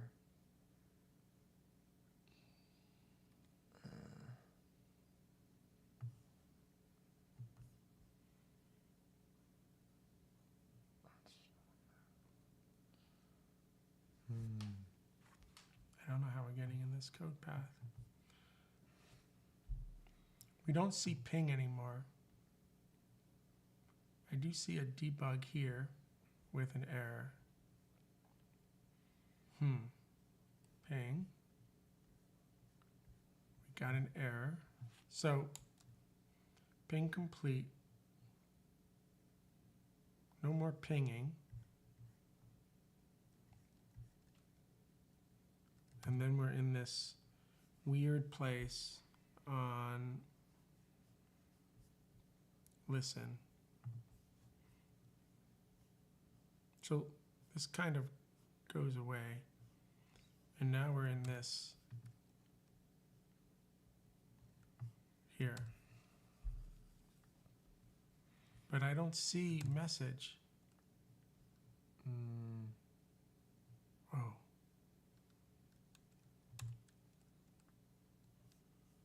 We're here. The only way to get here is if this. But why don't I see this?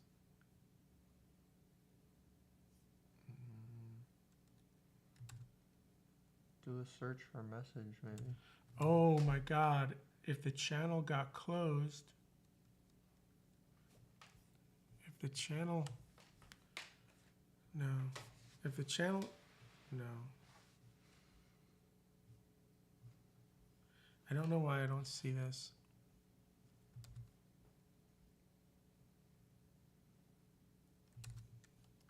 I don't know why I don't see this. The only way this gets called is if one of these gets called. And the only one of those gets called is if we would see this. Wow.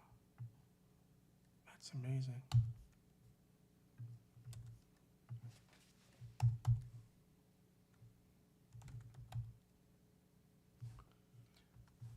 Whoa.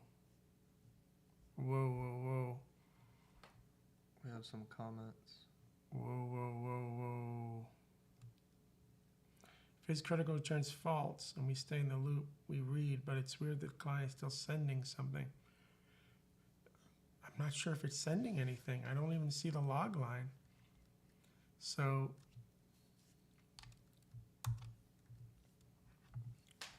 this is all weird. Okay, let's do a couple things here.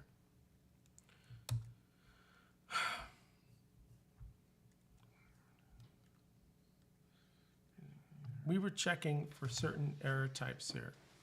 So chat returned an error. We're here on the default side. And the error is a TCP read, close connection. So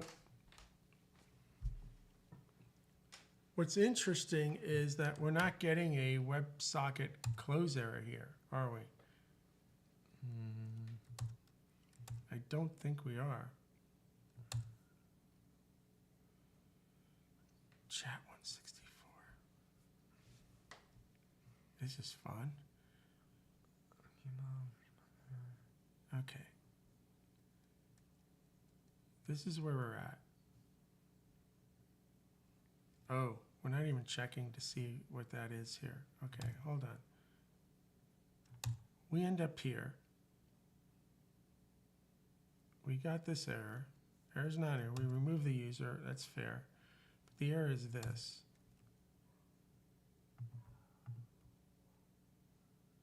Oops. Don't want to go there.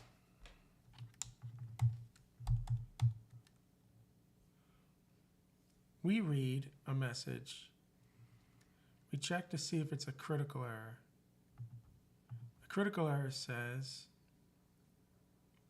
that's a critical error, that's a critical error, this is not a critical error. Okay, so we're spinning in a loop because the socket did close However, on is critical error, use of closed network connection, we're not getting this. We're not getting this. So we think it's just some regular error. Okay? Okay. So the first bug is that this is a critical error and it's not being detected. So the first thing I need to identify is on this line right here. This right here. We need to add information about what type of error we just got back, because I have no clue. So we're going to do this. Okay. We're going to start here. If this was returning critical error, we wouldn't be in this nasty loop at all, right? Because this code assumes that we can have errors. Some are critical, And some are shut not. down, and some are not. Yeah. And we're falling into a falsehood when use of closed network connection. It So should just be. Yeah, something low Disconnected. level is happening where the error we're getting back is not a WebSocket close error. This code change is going to tell us exactly what it is. All right, so let's start there. Now, what's super interesting also, that's going to bug out at some point. What's super interesting though is even if that's the case, we're coming, this is failing, we're coming back in, we're continuing. So we shouldn't have a stack trace or anything. Like we shouldn't be, I have to look at what the stack trace is saying. But we got to fix this problem first. We got to wait for this sort of to fail. I don't even know why it's failing anyway, right? Because Yeah. our client, even though we didn't code it, appears to be calling Pong for us. So all that is good. But at some point, I don't know if the client is just disconnecting too. I don't know if we have to implement both sides. Maybe. So maybe what's happening is the client is sending a ping and we're not ponging. And then it's dropping the connection. Yeah. And however it's dropping the connection, our code is not dictating it. That's what's happening. That's what's happening. We have to implement the Pong to their Long ping. side of it. Yeah. So they have it set to some default value, right? So this is working for us. Now, we're not responding back to a boom. I'm super curious what this error is. And then we're going to have to implement the other side of it. Ping, remove user, debug, ping. A net. So we're getting a very low level network error. Okay, I know everything that's going on. I know everything that's going on. Okay, so this is easy to fix. We're getting a very low networking error. And at some point, they have inside the net package that if you repeat this read so many times, they throw a panic. So we're not in some sort of stack. We're not like running out of stack space or anything. Okay. However, oops, starnet.op error. That's what we saw. Yeah. Not that hopper. So that's a low level networking error right there. That's at the net package level. And This that's op error is complex. So they have functions like, is it temporary? Is it a timeout? So we could be smarter and call temporary if we wanted to. But at this point, I mean, I think we're fine. We're just detecting. And that's because there's no other side. We're getting that. That's error because there's no other they're side. disconnecting in such a way right now because we're not sending back a It's just a repeating Pong. and And then there's nothing there. now we're stuck in a loop because every time we go back in there, it fails because it's already dropped. oh. But we're okay. not detecting that it dropped. Right? Okay. We're not detecting. Now we could do this. If we wanted to be a little bit smarter, we could do this. Okay? And then say if I need the error now in its current sort of form, but if e dot temporary, if not temporary, right?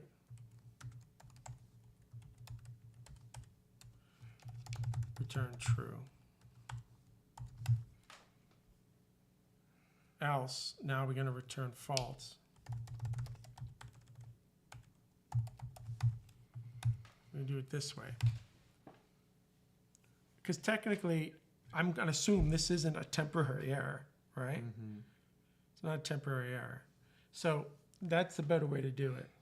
Now, let's see what happens this time. My guess is it all shuts down cleanly now. And then we can implement the other ping pong side. But you see that little trick I used to get to the type information, Yeah. which, It yeah. was, So we weren't coming in here. Though I should have been seeing that too. But I don't need these logs anymore.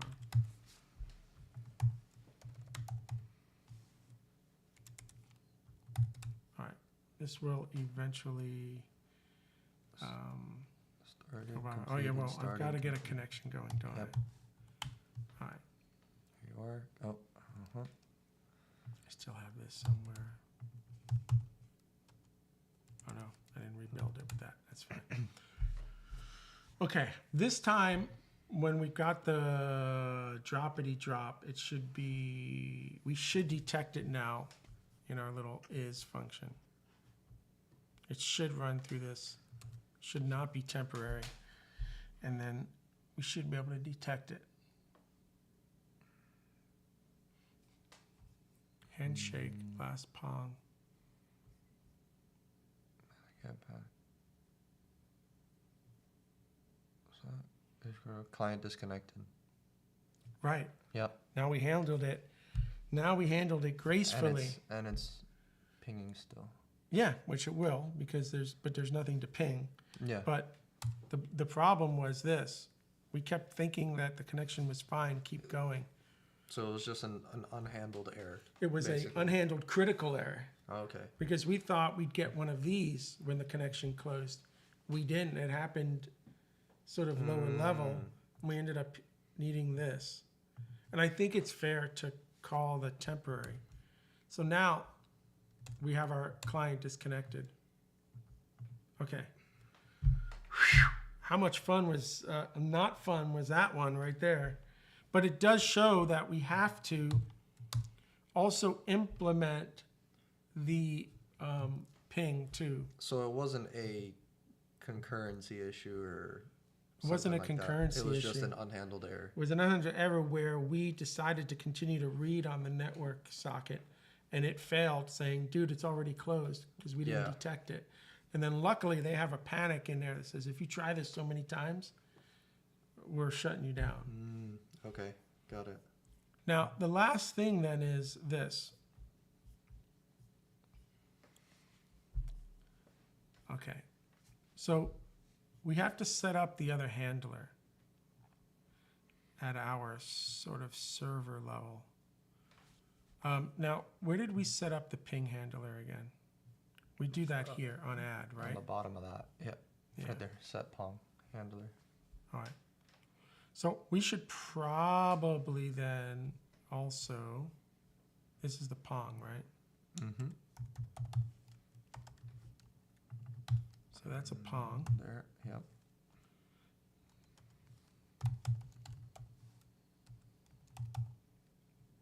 Set ping handler. It's going to be the same, almost the same, but.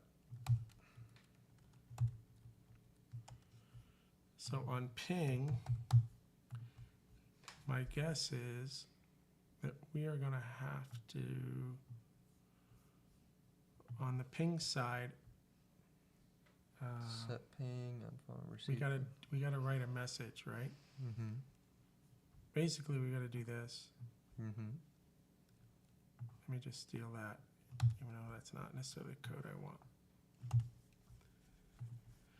Okay, on the ping side, we're lucky enough to already have a user. We don't have to look them up. Already has a con. We can write the message.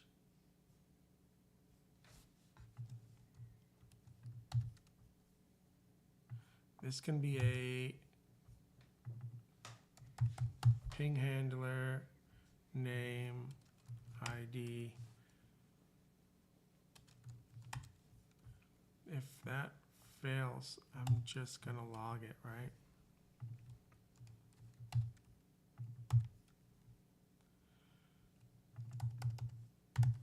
Let's see what happens now.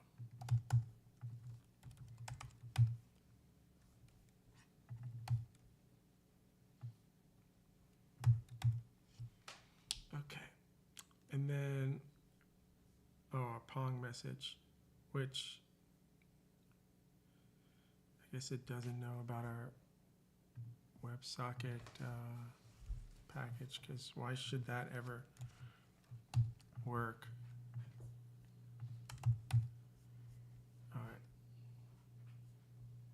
I just want to keep these things together. If we separate them, we are noticing, Mohammed, that our test client with Gorilla is auto-magically sending pongs, and we think it's sending pings. That's why it dropped.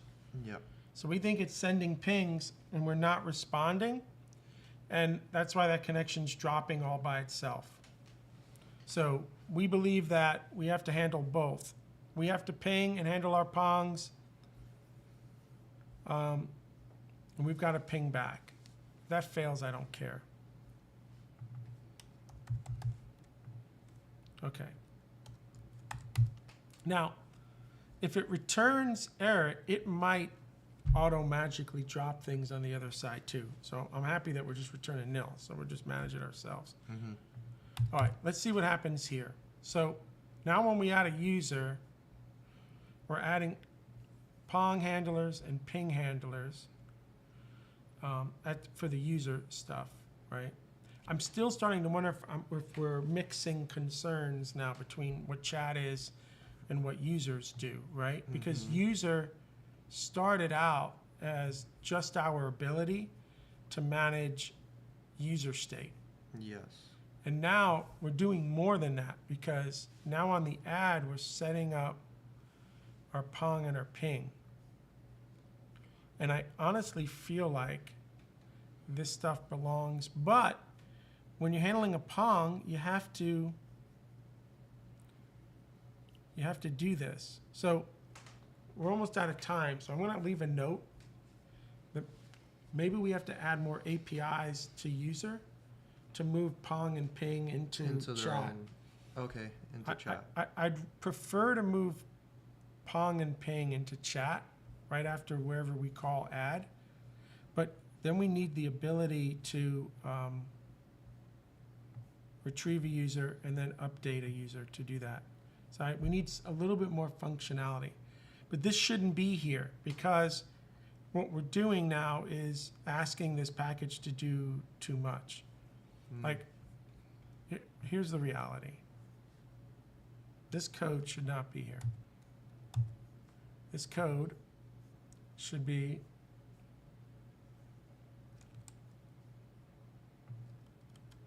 and After. even this should be, we should move it into another function.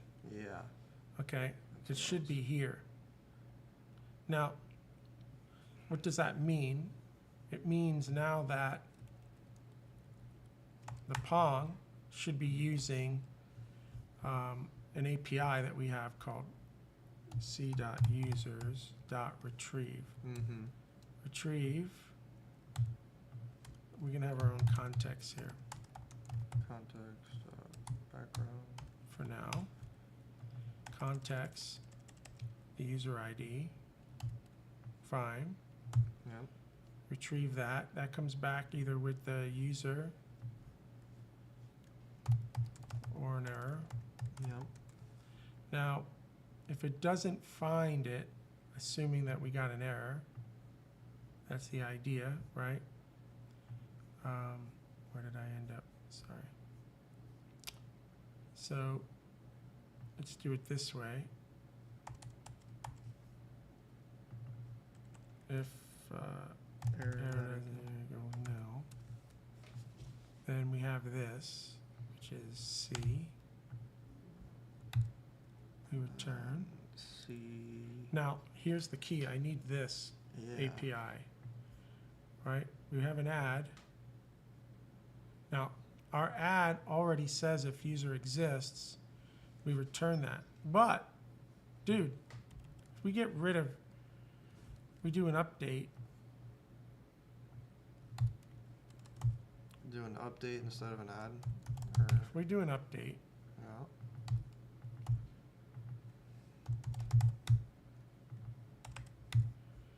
okay. If it doesn't exist, now remember, that's fine, user not exists. We should go back and look at the error variables that we had up here. Right, error not exists. It should have been returning user exists. Error, chat dot error not exists. And then this should be exists, because that's an error too now on update. So if the error, no, this one is chat.error exists, right? This is if it doesn't exist, then we're bumming. Chat update user, and then we have this. Can add this to our interface.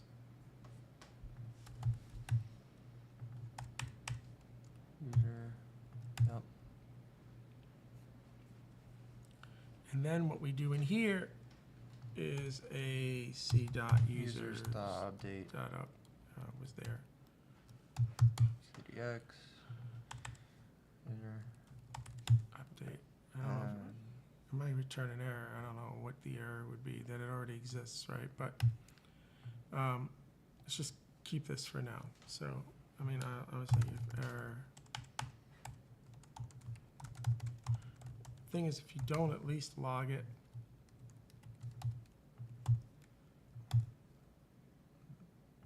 User. let's just do this for now. We got to go back and clean this up, man. Yeah. But even this, we could just do, just clean this up, right? So you see now, retrieve, update, good. And then we do C here. And this belongs here. It doesn't belong in our storage mechanic. This is a very long function now. Yeah. Handshake. We're gonna have to come back and break this up. Do your dividers.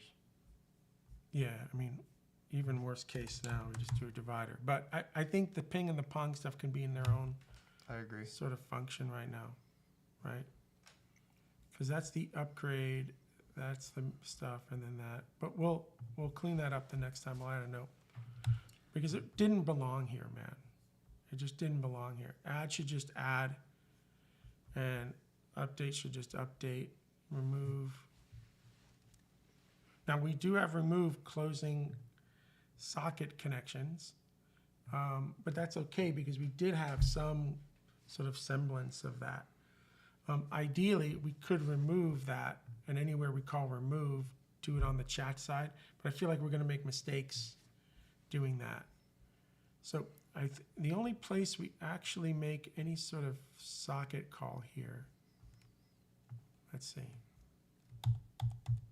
Now that's interesting, right? The only socket activity we do is on remove. So now I'm wondering, that won't happen there. We gotta do it this way. Where do we call remove? Call it a few times there.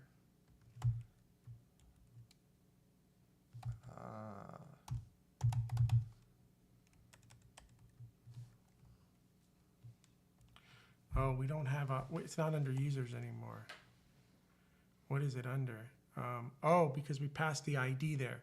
So you see, if we got rid of it and we made it the responsibility here, Okay. we actually have it, don't we?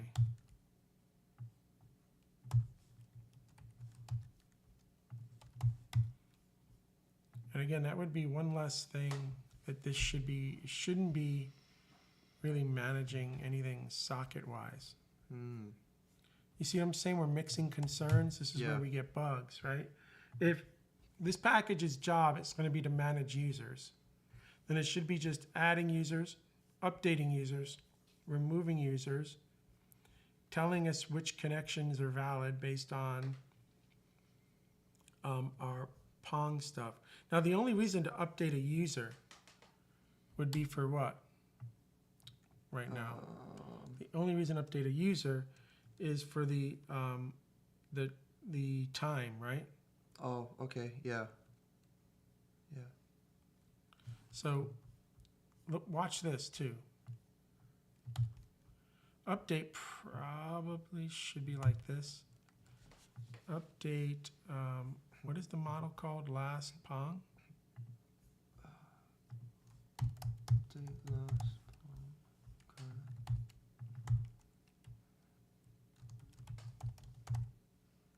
Update to user.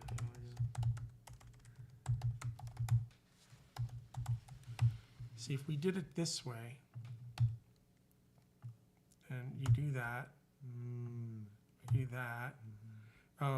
If it doesn't exist, but if it does exist, I have this, right? From a logging perspective. Okay. And then we do the same thing here. We'll just do user.lastPong equals time now. See what I'm saying? Yeah. Sort of contain it here with that. Okay. Trying to keep everything sort of together. Now, we could do this.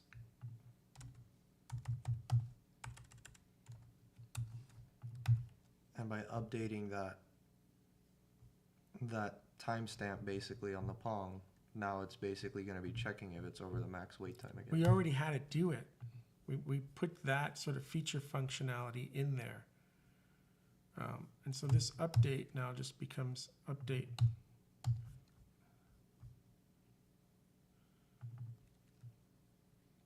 And we ask for the user ID. We're not going to pass gorillas in. Okay. Contain it there, right? Let it do its thing. Its thing is just storage. But we did ask it to check the state of the model for us on this Pong thing. So we can update it. Might be best to do both of these right away and then sort of log that. Even with this, right? Just get the delete done and then sort of log it. Same thing here. Get the add done, then log it. So we've got the idea of adding a user to this storage. We have the idea of updating the user's last Pong. It's value semantics on that. That's fine.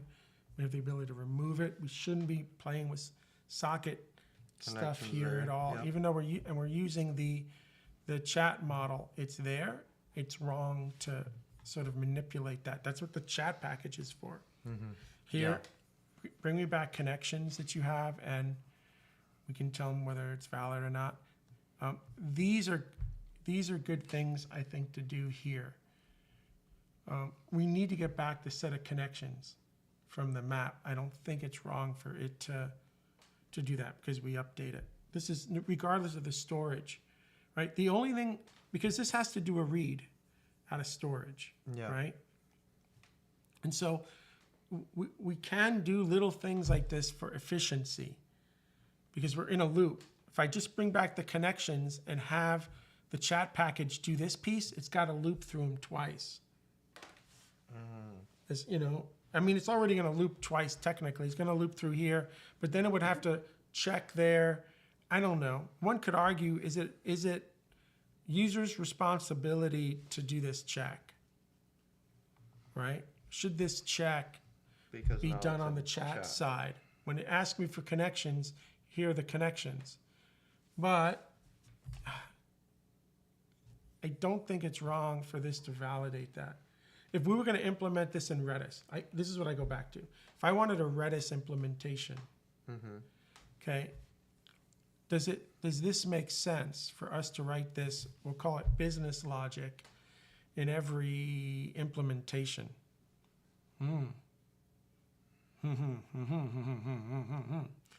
You know, maybe not, because this has nothing to do with our ability to store, right? This has none of our to store and then pull all the connections back out. This is really sort of a retrieve everything back sort of operation. We tried to make it efficient sort of by doing that. Okay. But if we want to be smarter, I think that's what we want to do. So watch this. I'm just going to comment that out for a second.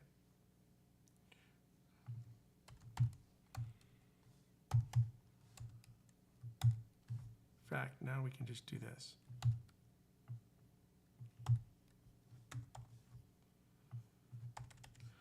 I need this code. Hold on. See, if we do that and keep this where it should be raw, the job is just to bring back the connections. It's not to implement business logic. Okay. So I could argue that that was even sort of wrong. Now when we come back here, is valid. Well, really, Now we do that check. this is where that logic belongs, We do that check there. right? We get back ID and a connection.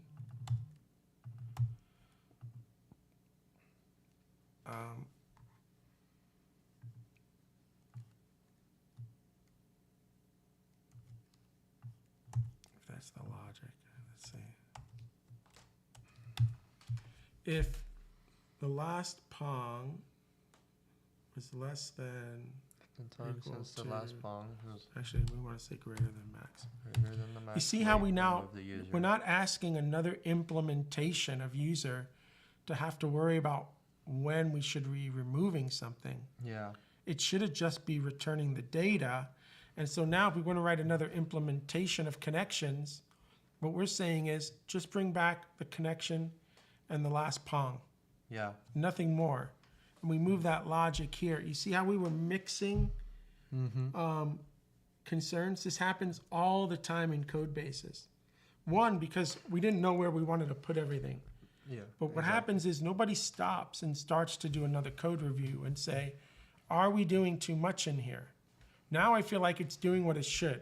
It's just adding a user, it's just updating the time, it's just removing, it's just giving us connections with the information we need, and it's just retrieving. And now we're moving the chat logic like this. And again, I want to clean this up. We're kind of out of time for today. I'm going to run this at least one more time.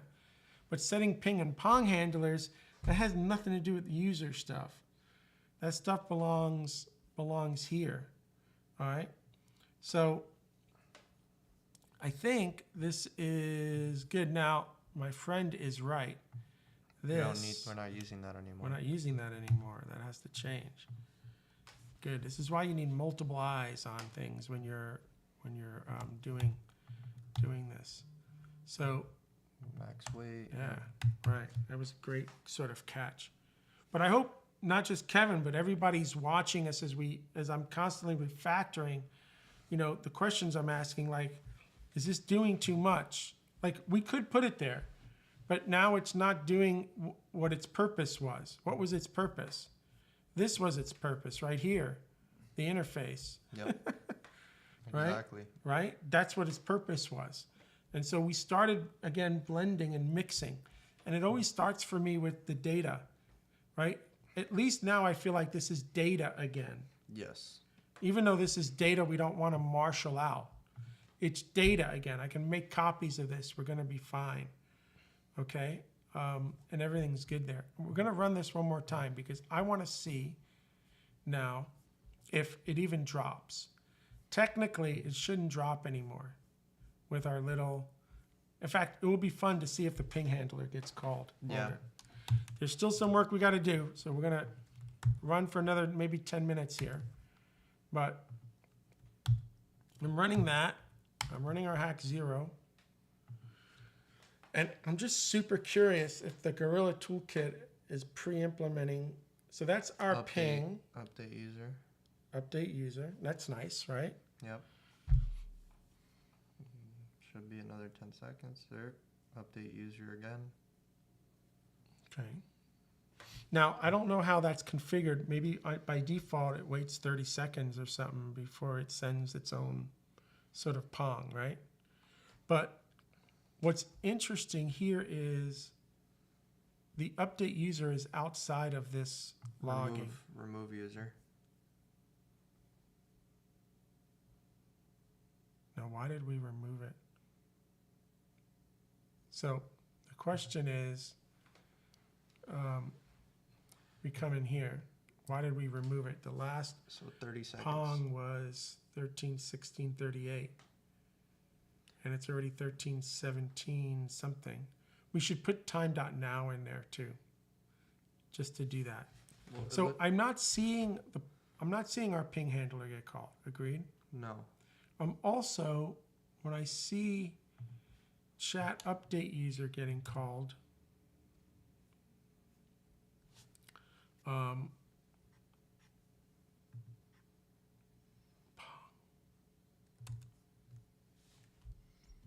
when is this getting called?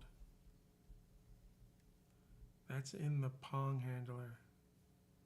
I just hate that I'm seeing this. We got a few things. I'm going to keep hacking on this for a little bit before we go. We're seeing this and we're seeing this, right? This is happening in its own Go routine. Then when we see the update user happen, we're in the, let's go back to our Pong real quick.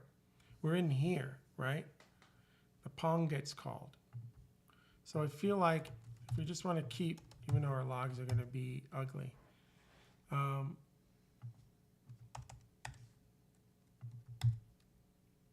I won't know about this. So now we're dealing with, like, I don't want to close over that variable there. So I'm going to do this. I like doing this retrieve because it tells me if it's still in the list, as opposed to closing over. This is why I'm going to have to put these in their own separate function. Yeah. To reduce any close over here. But I wanted to see this, right?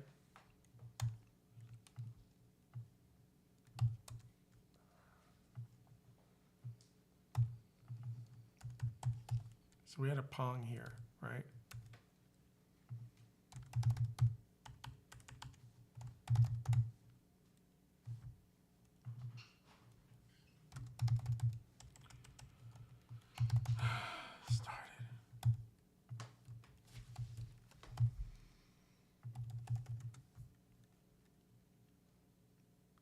Again, this is all noise. Yeah. We're going to clean this up tomorrow, on Thursday. But at least I'll have the Pong, and we'll have the update. Now, I think what we need to be doing, though, in this right here, in our implementation of this, when we do the update, the last Pong is our time.now, isn't it? Yes. So when I see update last Pong, that should match. Oh, we killed that person for some reason. So we're not going to be able to finish this today. We're already an extra half an hour over. So we're going to have to save this and leave some notes. Because for some reason, inside this ping, we did a remove. This stuff's harder than we thought, huh? Yeah. We thought we'd knock this out in a half an hour and we'd be done. But that is not what happened here. So, all right. So something happened here and I didn't log it. All right. I didn't log it. We should have logged it here. We should have logged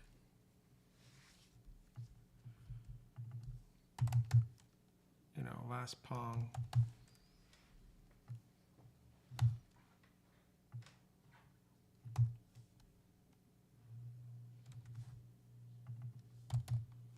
And the max weight. But we're gonna have to, this is gonna have to wait until, it's gonna have to wait till next week, or Thursday. So we're gonna have to figure out what's going on here. Like, why was suddenly the last Pong greater than The max. the max weight when we Yeah. saw it sort of happening? But now that we've got the ping in there, we'll have the Pong side of it logging too. On the handlers. And we didn't see the handler getting called, which I thought we were gonna. So that's super interesting to me. I thought we were gonna see it, which is why maybe the connection was dropping. So now that we cleaned up so much of the noise, this sort of happened here. And what's also weird to me is that when we do that update user call, that's supposed to be the current time, the time that it happens. So, all right, let's close this up. Let's add some notes, and we come back on Thursday to clean all this up. So, ping pong, not working, 100%. Need to debug.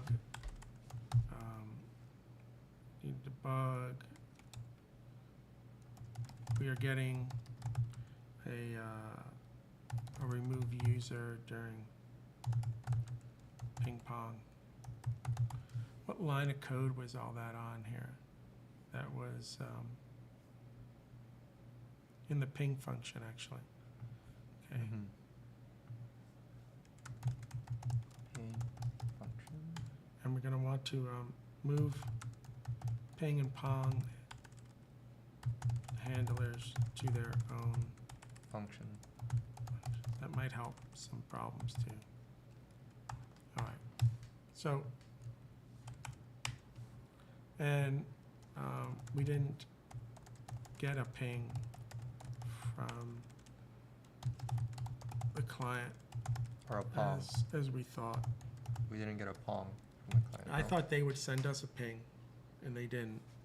I thought they were dropping the connection because of a ping.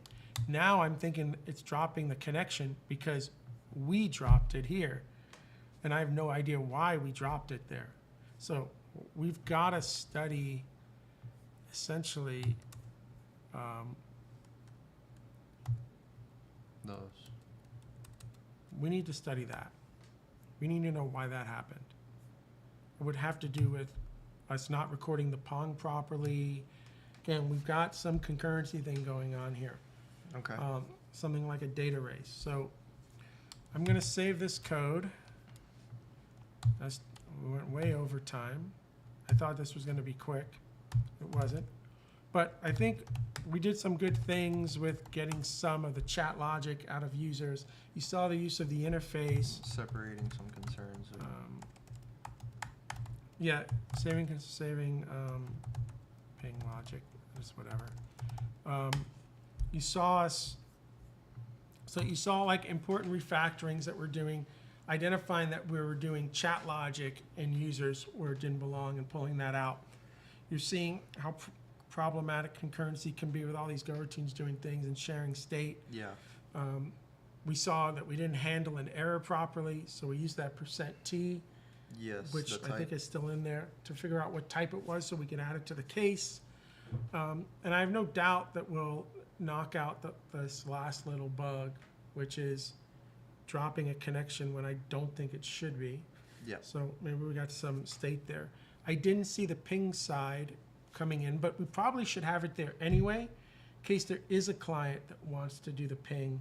At least we'll respond back. I don't think it hurts to have it there. So I think on Thursday we'll be completely done with ping pong. Didn't think it was going to be this complicated. No. Once we get done with ping pong, I want to do a full code review again, like I always do, over and over and over again, to make sure that we're doing things in the right place.